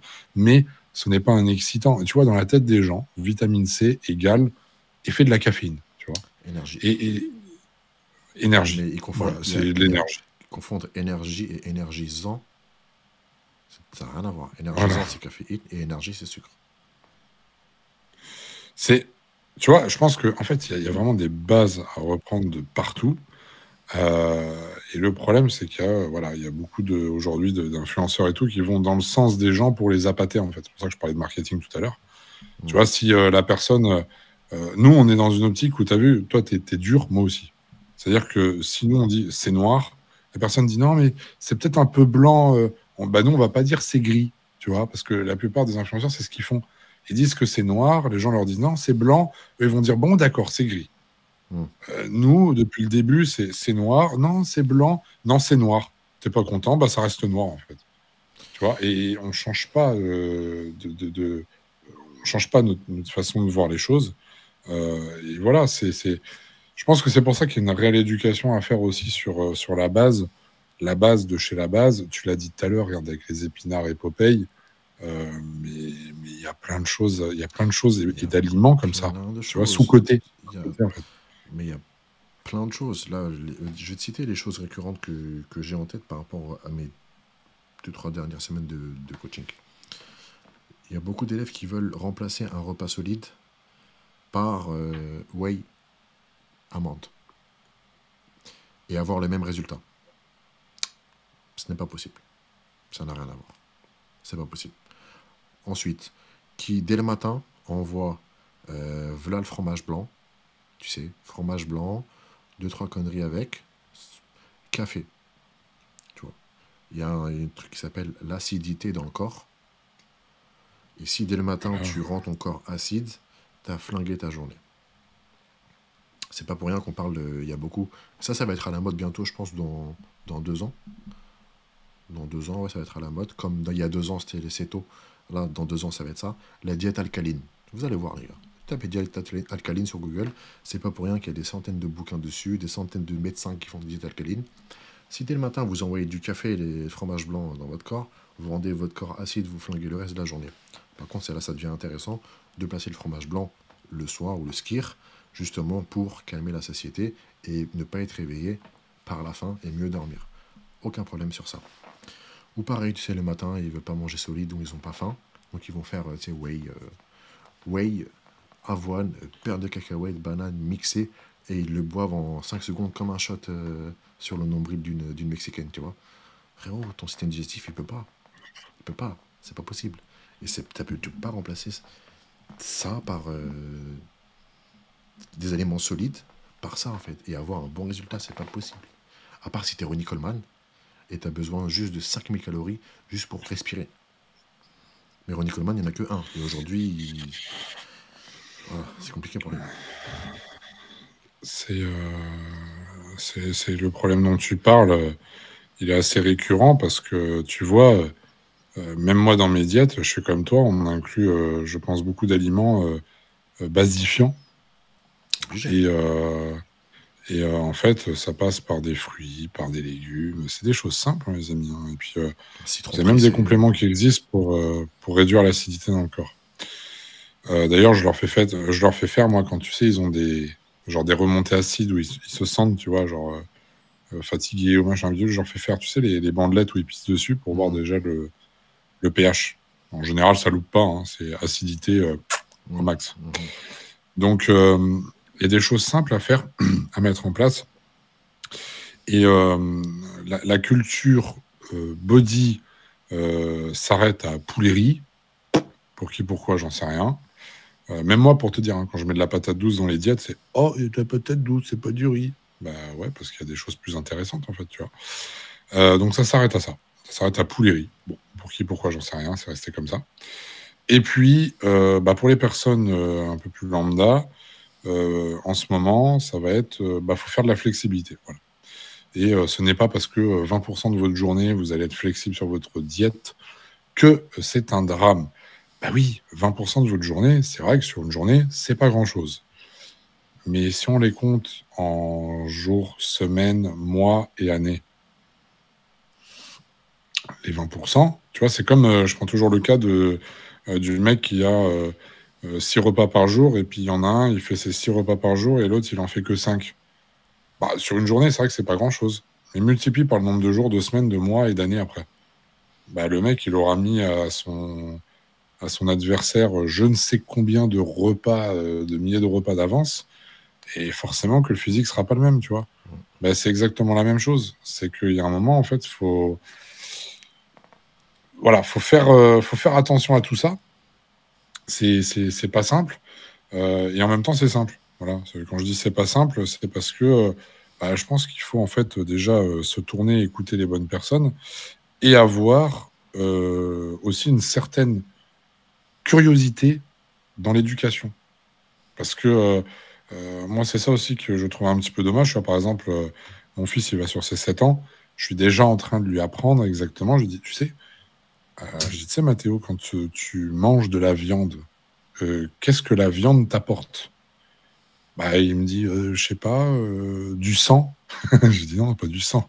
Mais enfin, oui, il y en a, mais il me dit, bah, je sais pas. Puis il réfléchit. Je dis, réfléchis bien et tout. J'en t'as pas appris? Non. Bah, c'est des protéines. Il me dit, ah oui, c'est pour être costaud. Je dis, voilà. Puis après, je lui explique le processus. Mais je suis capable d'enseigner à mon fils qui va avoir 7 ans ce qu'il est en train de manger, pourquoi il le mange, à quoi ça sert dans le corps. Donc si on est capable de faire ça avec des enfants, tu vas pas me dire qu'on n'est pas capable d'utiliser des mots simples pour les personnes qui nous regardent, ou tu vois. On n'est pas obligé de toujours utiliser des termes ultra compliqués. Mais la base C'est super simple, de l'éducation, voilà, c'est ça. La base de l'éducation, c'est être capable déjà, rien qu'à ses enfants, de leur expliquer que s'ils mangent une viande ou un poisson, c'est pour amener des protéines. Grosso merdo, hein, on va pas rentrer dans le détail, on va pas jouer les scientifiques à dire oui, mais peut-être qu'il y a un peu de lipides si on prend de la viande rouge. Oh, stop. Déjà, apprenez-leur que les viandes, les poissons, c'est des protéines. Il peut y avoir des protéines végétales. Faut pas trop compliquer le truc dès le début. Et puis après, voilà, la base, les glucides, où on peut retrouver des glucides, etc. Moi, je lui apprends aussi la différence entre manger du riz où il y a des glucides et manger des bonbons où c'est du sucre. Tu vois, ce genre de choses, quoi. Ce genre de choses. Bon, je sais pas ce que tu en penses, mais en fait, c'est super bien. c'est ça, hein. C'est C'est super super bien, bien. parce que faut pas se voiler la face. On a compris que si on n'apprend pas ça à l'école, c'est derrière, c'est pour desservir la bonne cause des industries agroalimentaires et le blé. C'est tout. Le blé, le produit laitier, tout simplement. Fin de l'histoire. Donc il faut faire sa recherche soi-même. Ils sont capables, enfin, ils sont capables. On est capable de passer des heures sur FIFA, de passer des heures à chiner des meufs qui vont même pas calculer, mais pas 1 heure pour lire 2, 3 articles sur glucides, protéines, lipides, bienfaits, mauvais effets du blé, bienfaits des légumes, tu vois. C'est une question de priorité. Si, c'est chacun voit midi à sa porte aussi. Question de priorité. L'investissement en termes de temps, qui peut être même lié à l'argent, il n'y a pas de souci là-dessus, sur son développement personnel, je trouve que c'est tellement primordial de nos jours. Parce que la santé a un coût, les amis. Quoi qu'on en dise, la santé a un coût, et souvent on ne le voit pas à court terme, mais on le voit aussi à long terme. Et ça, c'est pas négligeable. C'est-à-dire que votre capital santé, il s'enclenche à partir du moment où vous sortez du ventre de votre mère, hein. C'est pas plus compliqué que ça, hein. C'est-à-dire que moi, il y a un truc que je trouve quand même assez incroyable, c'est que dès que tu es nourrisson enfant, on te fout quand même tout un tas de conneries dans le bec, hein, dès le début, hein. Blédina, frérot. Blédina. Mais oui, C'est pas un mais truc de oui, ouf, ça? Blédina? bah, c'est ça. C'est un Et truc t'as de tout dingue. résumé. Play. C'est C'est un truc de tu, dingue. tu- tu vois les compos, moi à l'époque, je m'en rappelle, c'était ça pour mon fils qui était conseillé hein, par les sages-femmes et tout le tralala. C'était justement des espèces de mélanges, comme tu as dit, la blédina, la blédine, je crois que ça s'appelait, hein, Mhm. à base de blé, en fait, hein, de poudre. C'est des céréales, en fait. Hein. C'est des céréales, C'est frérot. des céréales, du sucre. Faut donner ça à l'enfant. Mais l'enfant, en fait, il a besoin d'autre chose, tu vois. C'est pas pour rien que de base, l'enfant, il a besoin du lait maternel, parce que si vous prenez le temps, et je vous invite à le faire, d'aller sur Google et de regarder la composition d'un lait maternel qui provient de la maman, vous n'êtes pas prêt. Vous n'êtes pas prêt. On est très loin des apports de l'industrie agroalimentaire. Et croyez-moi, ça peut paraître bête ce que j'ai, on est en train de parler de nourrisson et compagnie, mais vous allez comprendre beaucoup de choses vis-à-vis justement du sport et de la nutrition. Regardez ce que la nature nous offre et met à notre disposition pour comprendre les besoins de l'homme. Enfin, de l'homme avec un grand H. J'imagine le gars, là, il se dit, alors, vas-y. Sein de maman. Il va finir sur YouPorn, mon frère. Il va se taper une queue. À, Il va se souvenir de toi, à frère. cause de lui, Il va quitter, il va direct débander. Attention à ce que vous tapez, les gars. Attention à ce que vous tapez. le but n'est pas d'observer des seins de femmes enceintes. Bien évidemment, c'est très malsain et puni par la loi. Tu sais. Le truc glauque, tu sais. Non, mais t'inquiète. Qu'est-ce que tu fais, Jean-Baptiste? C'était pour la muscu, maman. D'habitude, c'est Donc, toi qui fais les blagues de cul, hein, c'est pas moi.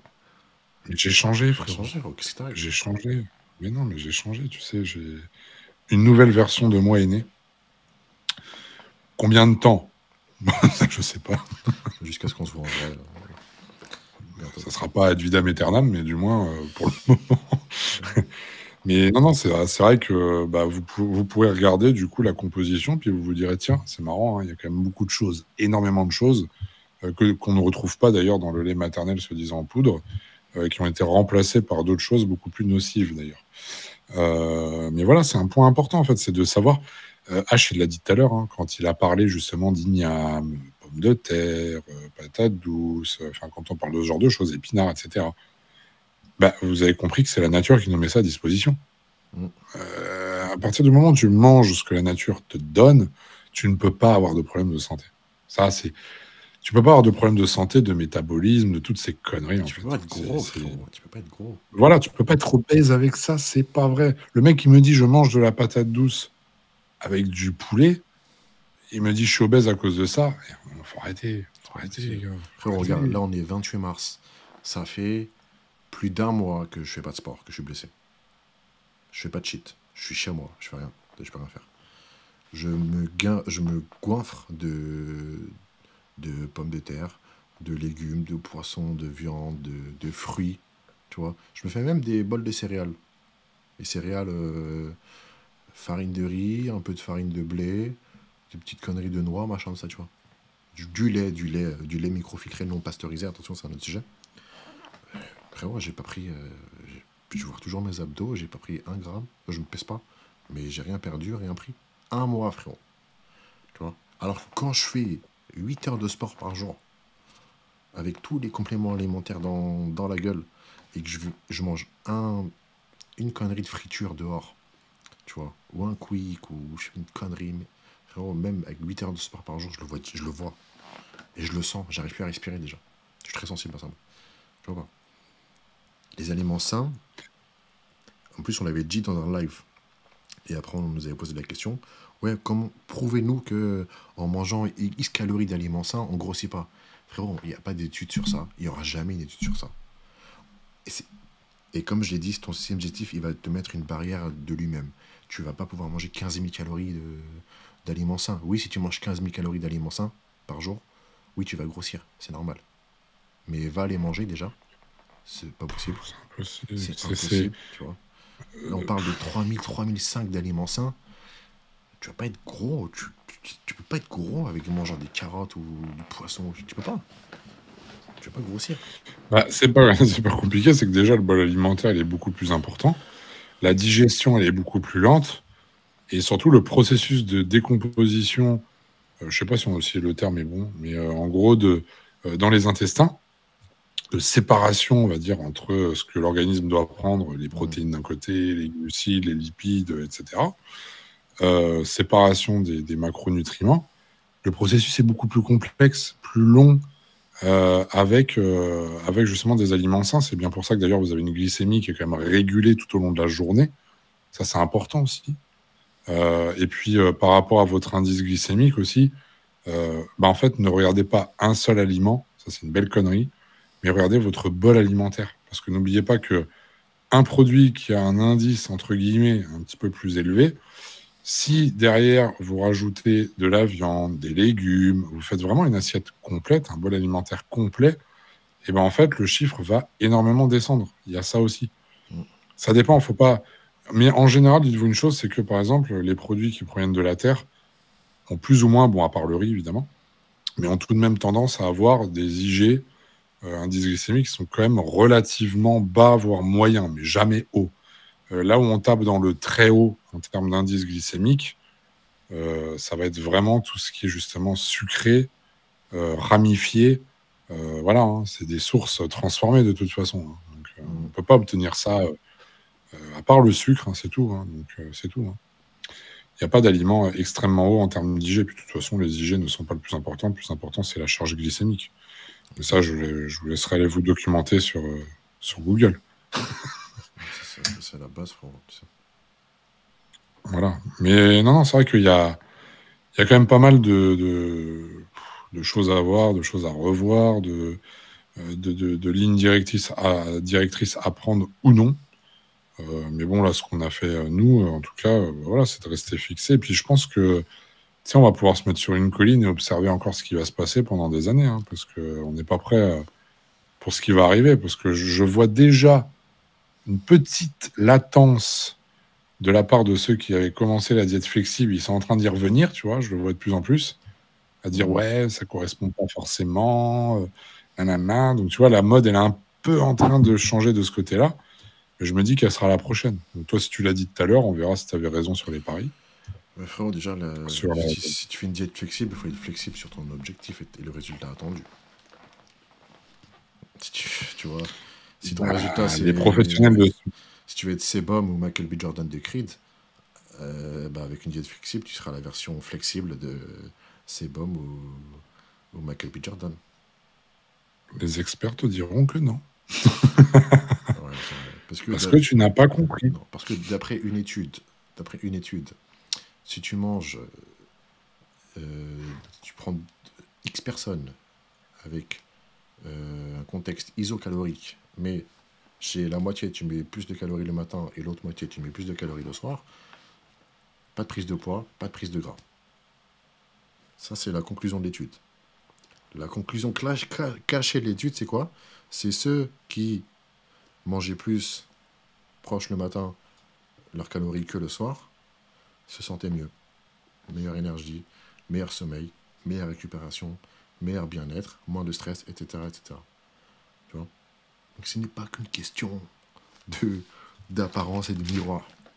Encore une fois, ta meuf, elle va pas voir que tu as pris du haut du pec. Elle va juste voir que t'es bien, c'est tout.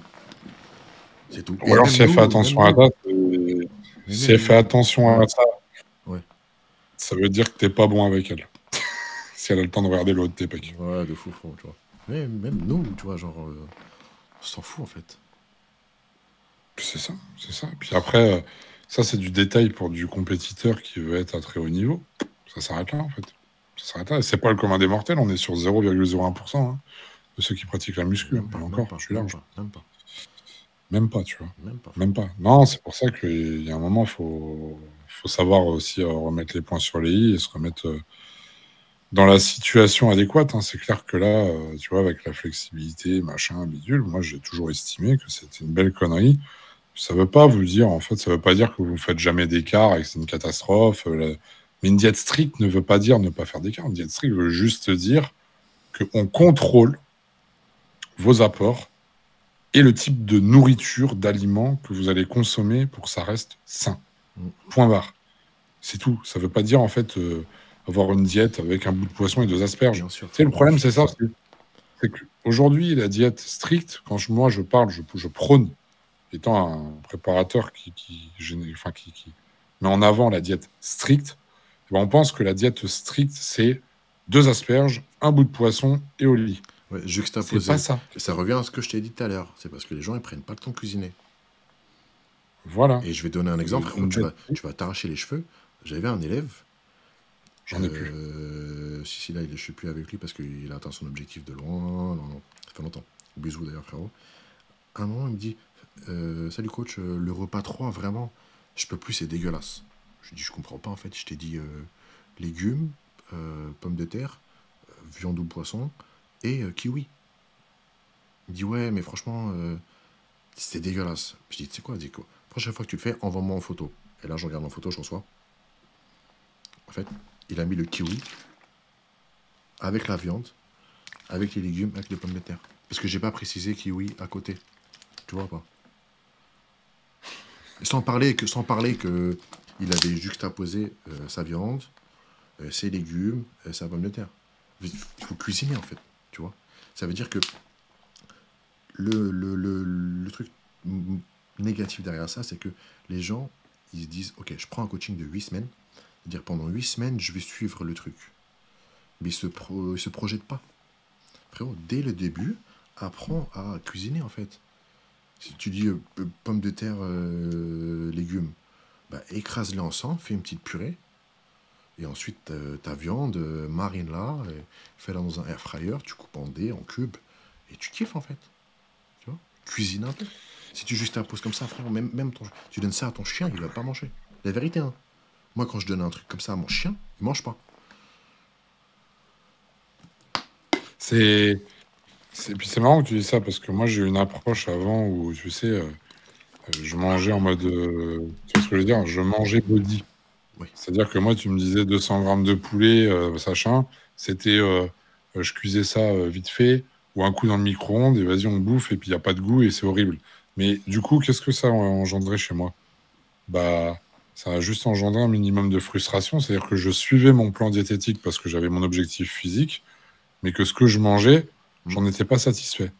Aujourd'hui, vu que je ne suis plus le compétiteur que j'étais et que j'ai du recul par rapport à tout ça, je veux juste garder déjà mon corps pour moi, mais en kiffant ce que je mange au quotidien. Et donc, je prends plus le temps Hmm. de cuisiner, de mettre, de faire des petites recettes, etc., pour rendre ma diète agréable sur le très long terme.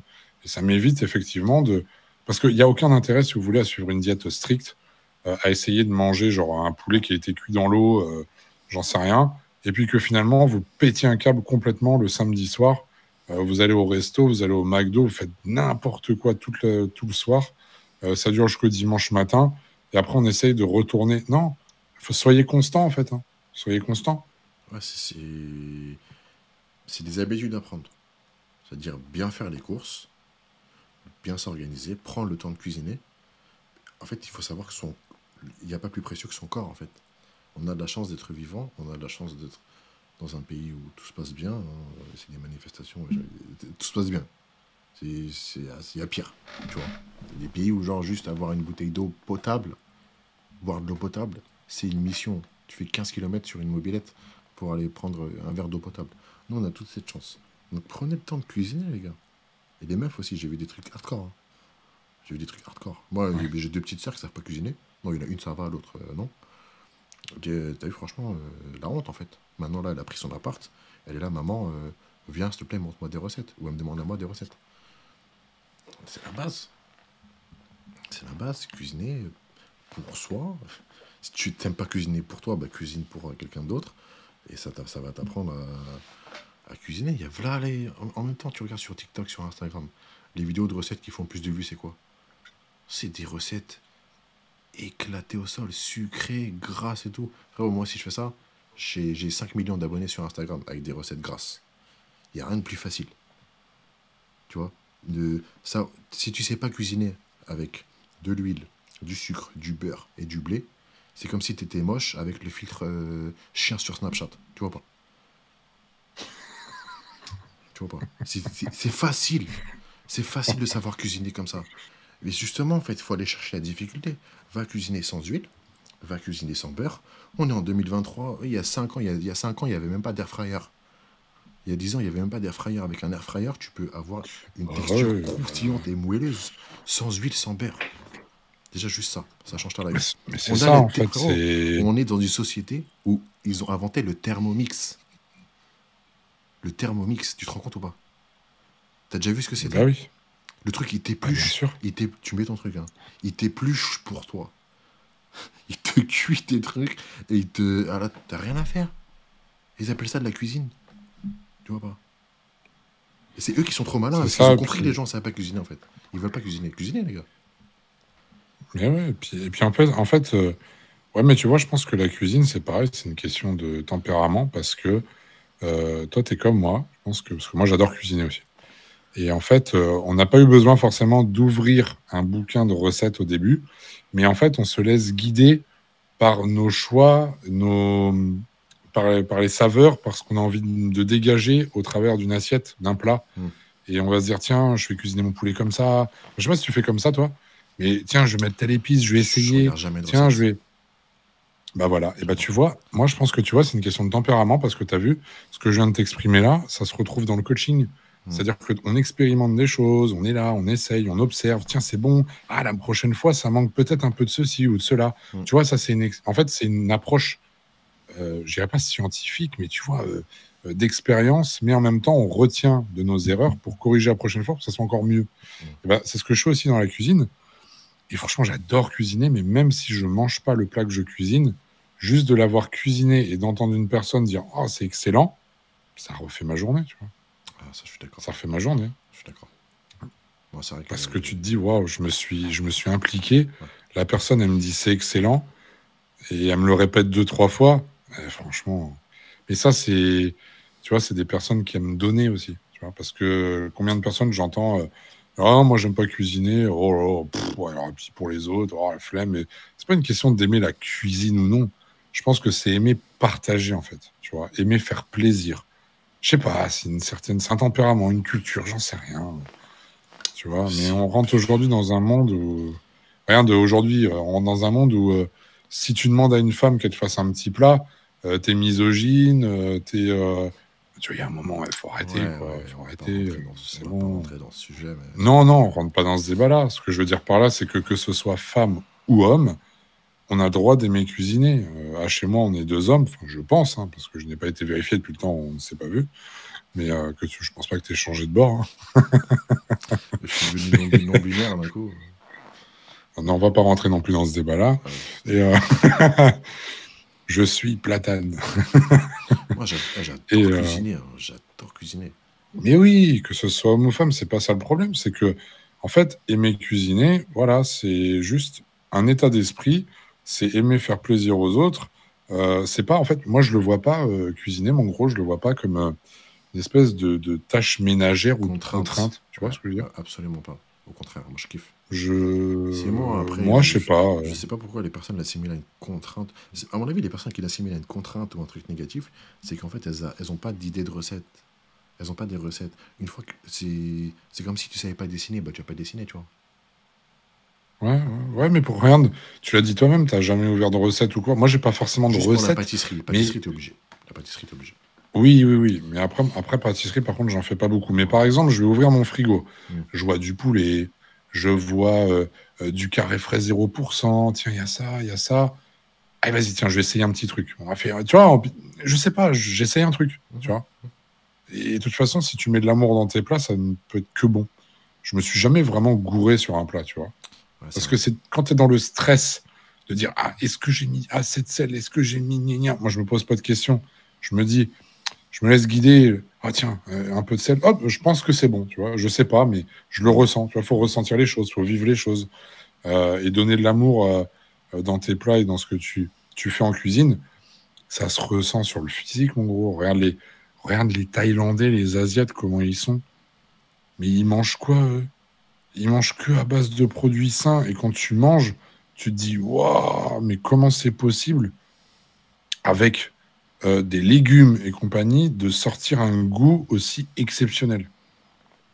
Eh ouais. C'est incroyable. Il y a des fois, je me dis, c'est incroyable. Mais toi, de toute façon, en Iran, il y a quand même, c'est un pays où Les épices, il y a de la saveur. Hein. Frérot, on mange C'est super. parfumé quand même. Hein. La cuisine iranienne, c'est incroyable, frérot. Bien sûr. Incroyable. Bien sûr. Incroyable. C'est parfumé. Tu vois, en fait, on donne vie au plat. Et moi, j'ai remarqué d'ailleurs, sans parler des États-Unis, bien sûr, mais quand tu voyages dans d'autres pays comme ça, en fait, ils cuisinent. De base, ils ont quand même des produits sains parce qu'ils n'ont pas trop le choix finalement que de trouver des choses simples. Et ils arrivent à embellir avec pas grand-chose le goût d'un plat. C'est incroyable. Mmh. C'est incroyable. Mmh. La base, elle est là. Hein. Tu regardes des choses très basiques. Regarde, tu l'as dit, toi, ouais, nous, beaucoup de riz et tout. Regarde, déjà, rien que le riz au safran, c'est tout simple. Hein. Mais alors, par contre, voilà. Ouais. Non, c'est un état d'esprit. Hein. C'est une question de priorité. Il y en a, ils vont mettre de la priorité dans les vêtements, dans la voiture, dans les restos, les trucs inutiles. Mais ils vont se rendre compte tôt ou tard que, tu vois, la santé. Comme je dis toujours, avant tous les gars, avant les muscles, avant les pecs, avant ta barre de développé couché à je sais pas combien de kilos, t'as ta santé. C'est ça. C'est exactement ça. Bah écoute, moi je suis totalement d'accord avec toi. Ça fait combien de temps là qu'on fait le podcast déjà 1h30. Ouais. On va essayer de... Attends. Comme tu sais, je t'avais dit que j'avais une élève qui m'avait envoyé des questions hyper intéressantes. On va en traiter, si tu es OK, 2 ou 3. Je vais vous montrer, les gars, son avant-après. Et en fait, cet élève et tout le contexte qui l'entoure est hyper symptomatique de notre société actuelle. C'est-à-dire un mal-être.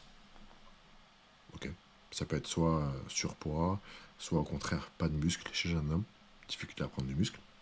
Un mal-être, un mélange, une difficulté de comprendre comment évoluer à travers tout ce qu'on entend sur Internet. Et vraiment, c'est ce qu'elle m'a dit. Elle m'a dit ça 50 fois. Ouais, mais j'ai cru que... Ouais, mais... Tu vois. Et ensuite, une évolution en faisant confiance à moi. J'étais son coach sur plus d'1 an, avec quand même des aléas où pendant un certain moment, elle avait du mal à accepter mon discours qu'elle a dit elle-même. Elle dit franchement, j'avais du mal à accepter, à comprendre que tu me disais qu'il fallait que je fasse du cardio, qu'il fallait pas que je compte les calories. Je lui dis, ne compte pas les calories. Elle me disait, ouais, mais j'ai combien de calories, j'ai besoin de savoir combien de calories je mange par jour. Je lui dis, non, moi je ne compte pas les calories, sauf si demain tu vas faire une compétition Mister Olympia, je vais même compter les microcalories, mais c'est pas ton cas en fait. Là, tu es juste dans une perte de poids puis tonification qui se fait par phase. Et ensuite, si tu veux, tu as vu, on fera la musculation petit à petit. Donc, je vous montre son avant-après là, bravo à elle.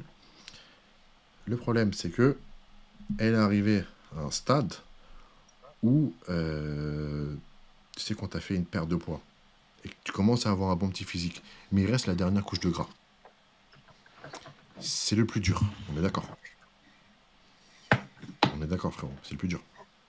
Ah oui, bah c'est clair, c'est clair. Au début, ça part vite, mais après, il y a une phase forcément de stagnation où tu vas chercher les cellules adipeuses les plus profondes. Ouais, ça part vite. Donc là, je vais te dire les questions. Pourquoi concrètement, on ne perd pas forcément du poids en déficit calorique? Ça, on l'a traité 150 fois. Ça dépend de la source, de tes glucides, de tes calories. Tu vois, si tu manges 1500 calories de merde et 1800 calories d'aliments sains, bien répartis, avec le timing et les quantités, acide, alcalin, la variété, machin, tout ça, ça n'a rien à voir. Ensuite, comment puis-je perdre le gras que j'ai sur le bas du ventre? Tu vois. Donc déjà, en fait, on est en train de penser qu'on peut cibler, localiser une perte de gras. C'est impossible. C'est impossible. C'est quand vous... Tu vois, il y a tout un mélange, un mélange dans sa tête, mais que tout le monde a, hein. C'est une question très récurrente. Que penses-tu du stomach vacuum? C'est un truc... c'est un truc de bodybuilder, frérot, on est d'accord? Alors, le stomach vacuum, je dirais pas que c'est un truc que de bodybuilder. Moi, je l'utilise aussi sur des personnes qui ne font pas de compétition parce que j'ai remarqué quand même que, si tu veux, il y a un meilleur maintien au niveau justement de la sangle abdominale et surtout au niveau justement de tous les organes. Ça les maintient un peu plus en place. Par contre, ce n'est absolument pas un mouvement comme je peux l'entendre à la télé qui va genre vous faire perdre du ventre ou des centimètres de tour de taille comme on le dit. Ça n'a rien à voir. C'est-à-dire que ce mouvement-là, il va servir à rentrer le ventre effectivement pour les compétitions, mais c'est surtout qu'il va vous aider à maintenir votre structure et surtout maintenir vos organes à leur place, surtout avec l'âge, ça peut être très intéressant. Mais c'est tout, ça s'arrête là. Vous n'allez pas perdre genre du gras ou perdre de ventre juste en faisant cet exercice-là. Voilà. On est d'accord. Que penses-tu On de va dire, c'est comme si tu disais, excuse-moi de t'avoir coupé, mais c'est un petit peu comme si tu disais, bah tiens, qu'est-ce que tu penses de remuscler le périnée? Tu vois, c'est pas parce que tu muscles le périnée que tu auras une schneck plus serrée et que tout va bien, quoi. Tu vois, il y a un moment, c'est la même chose avec. Fallait que tu sortes fallait que tu sortes une connerie. Ok. Que penses-tu de la cryolipolyse? Tu vois. Là, tu vois. Oh là là. Donc là, c'est symptomatique de ce que je vois tous les jours. Tu stagnes un peu, tu vas chercher un raccourci. Tu vois. C'est pas une critique, cher élève. C'est pas une critique, c'est malheureusement, je trouve ça triste, hein, c'est une généralité, tu vois. Moi, j'ai vu il y a pas très longtemps un chirurgien esthétique que je connais et qui me disait que justement, ce genre d'opération que tu viens de citer, ça se fait de plus en plus, tout comme maintenant, ils font énormément Non, la l'abdominoplastie. cryolipolyse, c'est pas une opération, frérot. Non, non, non, ça Ouais, je sais, mais ouais, en fait, je ouais, fais le l'intervention, comparatif ouais, avec. ok. Non, excuse-moi, oui, j'ai pas fait Mm. pour les gens, mais je parle aussi par rapport à la chirurgie esthétique. Tu vois, Ah oui, je oui, parle de la ouais, démarche. ouais. Non, non, bah oui, j'ai pas précisé. Les gens vont dire, il est con, lui. Non, non, j'ai pas précisé. Je faisais juste le rapport qu'il y a de plus en plus de personnes aussi Mm. avec la chirurgie esthétique qui prennent en fait les devants pour faire genre des abdominoplasties, etc. Mm. Et tu vois, c'est exactement ce que tu viens de dire, c'est que en fait, pour rapporter ça à ce que tu dis, c'est qu'on cherche des raccourcis. Voilà. Et c'est ça en fait que je trouve dommage. Voilà. C'est normal, les amis, de ne pas avoir une progression linéaire. Sinon, nous qui faisons cette discipline et ce sport depuis X années, on serait sur la Lune, là. On serait à 200 kilos et, vous voyez, c'est normal de stagner. C'est archi normal. Et justement, c'est dans les moments de stagnation que tu dois faire d'autres choses. C'est comme si tu avais un jeu de cartes et en fait, dès le premier tour, en fait, tu vas pas faire all-in. Petit à petit, tu mets une carte par carte et à chaque phase, à chaque palier, tu mets une autre carte et tu avances. À quel moment vais-je pouvoir manger plus de glucides? Ça aussi, frérot, c'est très symptomatique de l'incompréhension totale, sachant que elle a quand même, j'ai autorisé des cheats qu'elle n'arrive pas à contrôler, qu'elle m'a dit tout à l'heure que ça se transformait en cheat day, alors qu'elle n'a pas une diète, Oui. elle n'a pas une diète compliquée. Sa diète, c'est pas du tout une diète de compétition, c'est une diète normale. Tu vois, légumes, viande, des glucides par-ci par-là, quand tu t'entraînes. Je lui ai mis un jus de raisin pendant son entraînement. C'est ça, tue sa mère. Tu vois. Alors, alors, est-ce que je vais faire une reverse diète? Non, t'as pas le rigoler, frérot, on se moque pas. Non, c'est pas bien, frérot. Je me moque pas. Tu vois. Donc là, je remets le contexte. C'est une élève, une personne lambda qui a fait cette évolution, je la remets, avec très peu de musculation, avec beaucoup de cardio, du temps et une bonne diète. D'accord? Donc là, en fait, reverse diète, ça veut dire que, s'il te plaît, explique ce que c'est. Parce que c'est ton. C'est pour ça que je souris, parce que c'est mon domaine. Voilà. La reverse diète, pour faire simple, c'est que lorsque vous faites une compétition en bodybuilding Compétition et bodybuilding. qu'on descend très très bas, voilà, hein, je précise, que vous descendez très très bas en calories, une fois que la compétition elle est passée, on va chercher, c'est une méthode, hein, on va chercher à réaugmenter progressivement la diététique pour retrouver une alimentation, on va dire entre guillemets, hein, normale, augmenter ses calories de façon progressive pour éviter de reprendre de la masse graisseuse, tout simplement. Ça, c'est la définition de base. Mais dites-vous bien que non seulement, bon là, c'est une personne qui ne fait pas de compétition, qui parle de reverse diet, mais ça, encore une fois, la photo réseau, je pense. Et en plus de ça, même moi en tant que préparateur physique, je ne fais même pas faire de reverse diet à mes athlètes. Donc même en bodybuilding, ça n'existe quasiment pas. Enfin, du moins, moi, je ne le pratique pas sur mes élèves. Je préfère augmenter directement les calories d'un coup avec de la nourriture saine, mais comme ça leur évite de craquer et ils ne reprennent absolument pas de masse graisseuse en mangeant de la nourriture saine, comme on l'a dit. Tout simple. Alors, pourquoi ce n'est pas bien d'utiliser les machines de musculation? Alors, j'ai jamais dit ça. J'ai dit que c'était pas bien de trop les utiliser. Il faut faire des mouvements libres, Ouais, et pour les articulations, et pour tes muscles, pour avoir un corps fonctionnel. Sinon, en fait, tu vas habituer bien ton sûr. articulation et ton muscle sur des trajectoires qui sont complètement linéaires. Tu prends une machine chest press, tu vas faire que ça toute ta life pour les becs. C'est linéaire, en fait. Et donc, Et les je passe muscles le truc. stabilisateurs et les tendons Oui, et tout ça, ben voilà. engager les abdos, engager les lombaires, laisse tomber. Alors, je souhaiterais développer mes biceps, triceps et mon dos. Qu'est-ce que je pourrais faire? Doucement. Alors, il faut combien de temps environ pour que mes muscles soient visibles? Tu vois, c'est symptomatique Bah ouais, aussi. mais ça, Puis, tu vois, ça, c'est des... ça En le fait, c'est problème, des... c'est que c'est des questions que j'ai aussi, hein, et là, pour faire simple avec ce genre de questions, pour vous répondre, parce que c'est important, parce que moi je les ai aussi, combien de temps on ne peut pas, en fait, il faut que vous compreniez une chose, c'est que personne, enfin du moins aucun coach honnête, ne sera capable de vous donner une période précise. Ouais, c'est impossible. Parce que ça dépend de votre évolution, ça dépend de votre sérieux, ça dépend de votre vie, ça dépend de votre état de stress, ça dépend de tellement de facteurs, de paramètres, on ne peut pas savoir. La personne qui vous dit je vais vous faire perdre 10 kilos en 2 mois, allez-y, il faut me prouver les choses. Comment le mec est capable de savoir que vous allez perdre précisément 10 kilos? Ça n'existe pas.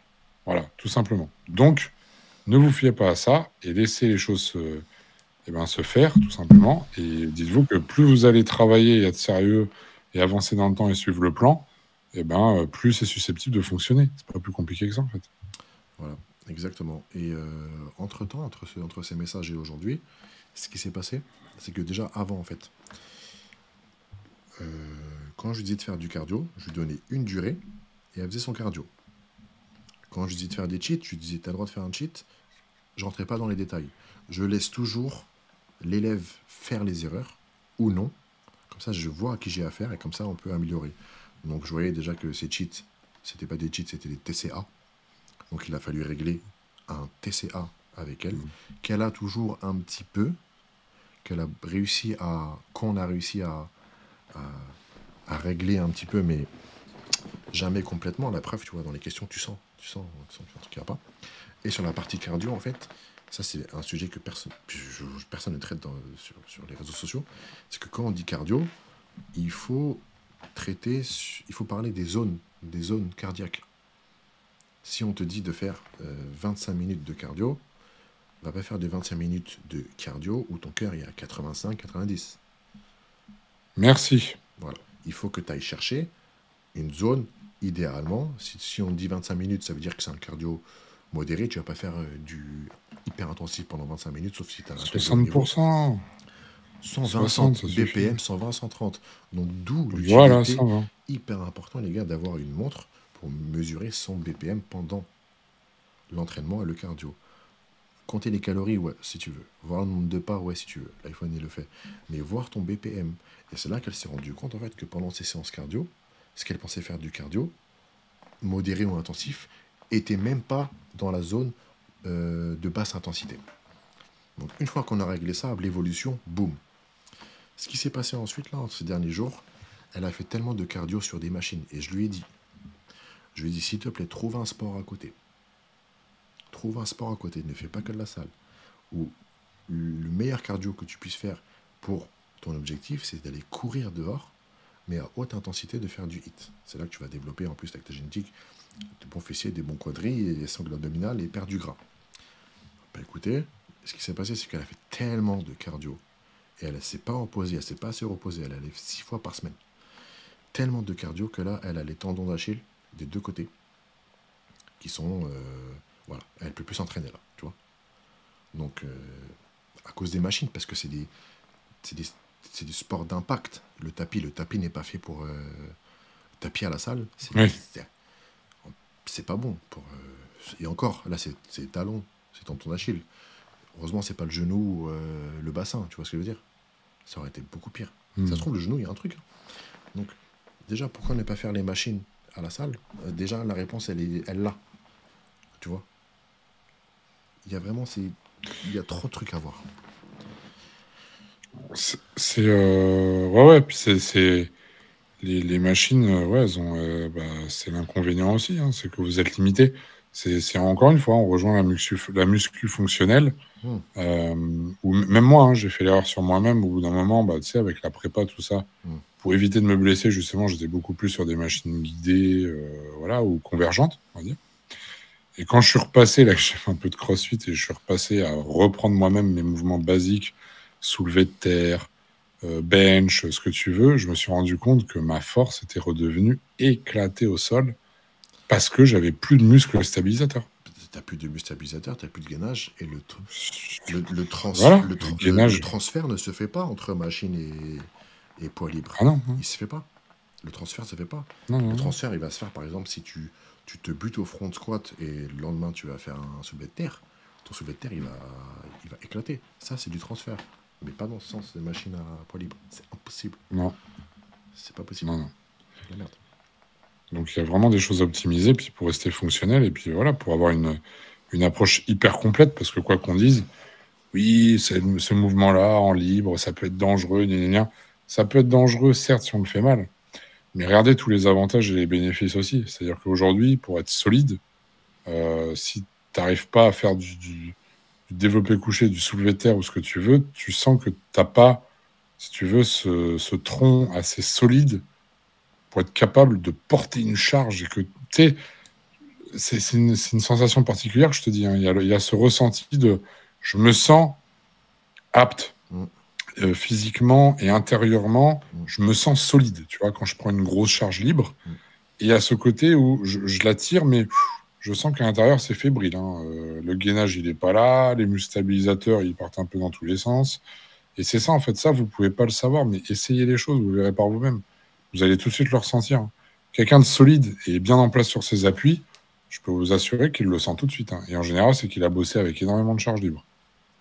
Ça, c'est ça en fait, bosser avec les charges libres, toujours essayer d'engager les abdos, d'engager la sangle abdominale, d'être gainé. c'est obligatoire. Oui, c'est obligatoire, mais les gens ne le pensent pas. Tu vois. Non, ils pensent pas, mais sauf que en fait, H, il a raison. Si vous voulez faire un mouvement et bien le faire, ça veut dire que vous êtes forcément en train de gainer, quel que soit le mouvement en libre. Si vous ne gainez pas, c'est qu'il y a un problème. Hein. Demain, vous faites très mal le mouvement. fais ton développé couché, fais ton squat. Essaye une série pas gainée, essaye une série gainée. En fait, quand tu vas faire ta série gainée, tu vas te sentir Superman. C'est ça. Tu fais ton squat gainé, fais ton développé couché gainé, tu vas te sentir Superman. Le gainage, c'est vraiment la base. Et quand on dit gainage, les gars, c'est pas la planche. Hein. Un mouvement où tu peux rester 3 heures dessus n'est pas un bon mouvement. Un bon mouvement, c'est un mouvement qui te met à l'échec au bout de X secondes. Ah, ça veut dire que ça marche. Donc un gainage dynamique. C'est incroyable ça.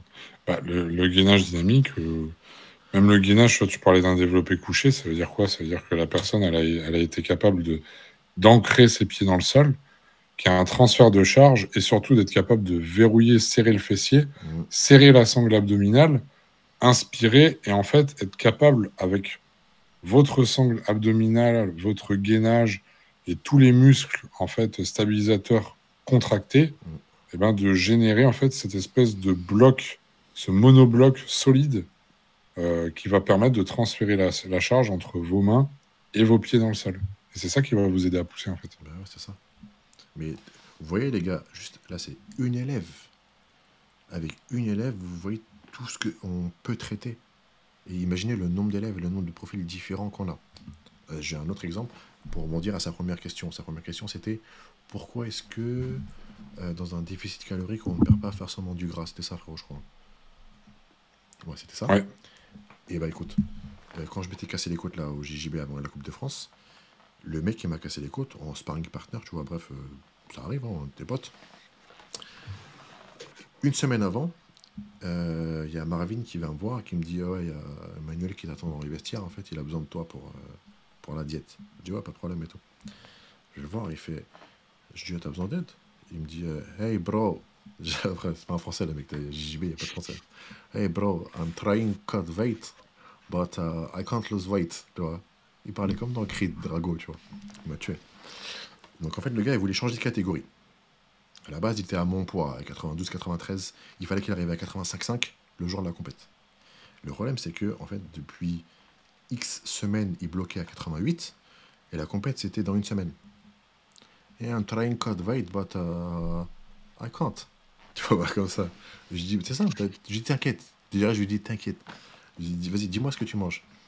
Il me dit: I try counting calories. I do 150. Il me dit 150, il me dit 1500, tu vois. 150, no more. Je dis: ok, donc, je dis déjà: frérot, donc compte pas les calories. Je dis: qu'est-ce que tu manges? Il dit: le matin, et le matin, il m'a sorti le truc de base. Oats, fruits, eggs, et puis après c'était euh, rice, beef, et puis après le soir, je crois, and night I don't eat, I cut weight, comme ça. Il me dit: but I can't lose weight. Et il me dit: ouais, tu connais pas et tout, diurétique, machin, tout ça. Je dis: frérot, t'as pas besoin de diurétique, ne compte pas les calories. Et je lui dis: en plus, si tu arrives à un poids desséché le jour J, ok, tu vas faire ta pesée. Mais tu vas être éclaté sur scène. Tu n'auras pas d'énergie. Mais c'est pas le but. Et je commence à lui expliquer. Je dis: regarde, nous on s'entraîne, on faisait la prépa de 14h à 18h tous les jours, 4 heures. Je dis: frérot, tu viens à 14h, à 7h du matin, tu manges X grammes d'avoine, X calories, X glucides. Je dis: c'est comme si ta voiture, tu lui mettais le plein le matin, ok? Mais pour aller juste faire la route à 14h, ça sert à quoi en fait? Ça sert à rien. Mais lui a un petit plein juste avant et ça va suffire. Je lui refais sa diète. Et tous les jours, il est là, il m'envoie des messages, je le vois, tout. Hey bro, I lost 500 grammes, tu vois. Après, encore 500 grammes, encore 500, tu vois. Je comptais pas les calories. J'ai pas compté une fois les calories. J'ai juste changé la source des aliments. Team Épinard, hashtag Team Épinard. La source des aliments. Le matin, par exemple, il mangeait que des œufs. Je lui mets des glucides avant et pendant les entraînements. Il a perdu du poids. À la fin, je lui ai mis les petits diurétiques de merde, tu sais, pissenlit, pilocel, artichaut, machin, tout ça. Et le jour de la compète, pareil. Le jour de la compète, il était à côté de moi, H24. Et moi, j'étais avec mes côtes comme ça, H24. Chaque round, je lui disais quoi prendre, quoi boire. Les gens, ils vont croire que je lui ai donné je sais pas quoi. Sachez les gars, dans les sports de performance, plus tu te dopes, plus tu contrecarres tes performances, parce que tu vas niquer ton système cardiovasculaire et ton système respiratoire. Alors que tu as besoin d'un cardio de dingue et tu as besoin d'une bonne circulation de sang pour être performant. Donc en fait, le max dopage que tu puisses faire dans les sports de performance, ça va être un peu de testo, un peu de GH, et des conneries de PO, ça c'est un niveau élevé, ou encore les SARM de cardarine, meldonium, aspirine, ventoline, tu sais, clambu, non, mais ventoline, tout ça. Okay. Donc, déjà, surtout pas clambu, avec la montée du cœur. Ouais, laisse tomber, frère. Si tu manges mal, en plus, laisse tomber. Donc déjà, ceux qui pensent que on se dope de ouf dans les sports de combat, n'ont rien compris. Ceux qui se dopent de ouf, ils ont des perfs de merde et ils n'ont pas de palmarès. Donc, à côté de moi, au résultat, il a tout gagné. Il a gagné sa KT et il a gagné toute KT or. Et il a compris que ce qui comptait, en fait, c'était non pas les calories, même si tu es obligé de les prendre en compte. Attention, on ne dit pas de manger 12 000 calories de... On se comprend. Non, mais c'est pas la priorité pour faire tes calculs. Mais tu vois, la source, le timing, la synergie du cardio, la synergie de l'entraînement, de comment tu t'entraînes et tout, c'est hyper important. C'est ça, c'est... De toute façon, moi, j'ai jamais calculé une calorie pour tous les, même à haut niveau, pour tous mes athlètes. Je ne le fais qu'au visuel. Parce qu'au visuel, avec l'expérience, etc., j'ai l'habitude. Et surtout, je gère que les macros. Alors oui, les macros, tant de macros égale tant de calories. Mais je m'en fous, parce que moi, ce que je regarde, en fait, l'exemple que tu viens de donner, ça s'appelle la composition corporelle. C'est pas plus compliqué que ça. C'est-à-dire qu'un déficit calorique, ça te fait perdre du poids, mais ça te fait perdre du poids, mais tu sais pas quel poids. En général, c'est plus de la masse musculaire que de la masse graisseuse. Par contre, ta composition corporelle, elle peut changer. C'est-à-dire que tu peux très bien faire le même poids, mais avoir un aspect beaucoup plus sec et moins de cellules graisseuses, bah, tout simplement parce que en fait, tu as changé ta composition corporelle, mais le poids est resté le même. Donc les calories, ouais, tu as raison, ça ne sert pas à grand-chose. Surtout que moi, il y a un truc qui me fait rire, c'est que dans le calcul des calories, on va toujours te dire, oui, mais il y a une équation qui existe entre ton activité physique, et ce que tu fais, et ce que tu manges, etc. Oui, d'accord. Donc ça veut dire que toi, tu sais déjà à l'avance ta journée comment elle va se passer. Tu sais le nombre de pas que tu vas faire en plus, tu sais comment. Enfin, tu vois, c'est trop compliqué, c'est complètement fou. Tu peux pas gérer à la calorie près. En fait, le problème, c'est pas que c'est faux ou que c'est vrai, c'est qu'en fait, ça ne peut pas être que ça. Tu vois ce que je veux dire? C'est ça. C'est ça le truc. C'est ça le truc, en fait. C'est que nous, je crois qu'on s'exprime mal aussi.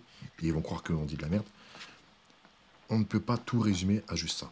C'est une unité de mesure comme le degré Celsius, comme le mètre, le centimètre. C'est une unité de mesure.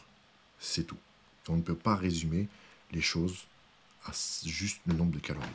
C'est tout. Je pense qu'on peut conclure sur ça. Bah, ouais, c'est très bien. C'est-à-dire qu'en gros, effectivement, tu as raison. Le nombre de calories, c'est une donnée, mais que la science nous dit que si vous consommez moins de calories que ce que vous dépensez, vous allez perdre du poids. Si vous consommez la même chose, vous allez être stabilisé. Et si vous consommez plus, vous allez grossir. Mais la science ne précise pas de quelle façon vous allez perdre, grossir, ou voilà.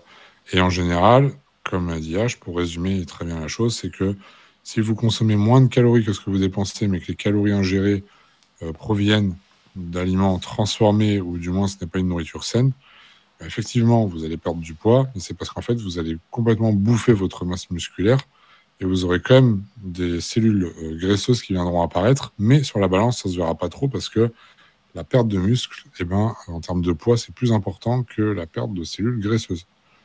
Et à contrario, si vous consommez plus de calories en étant sainement, bah, vous allez forcément, normalement, prendre du muscle.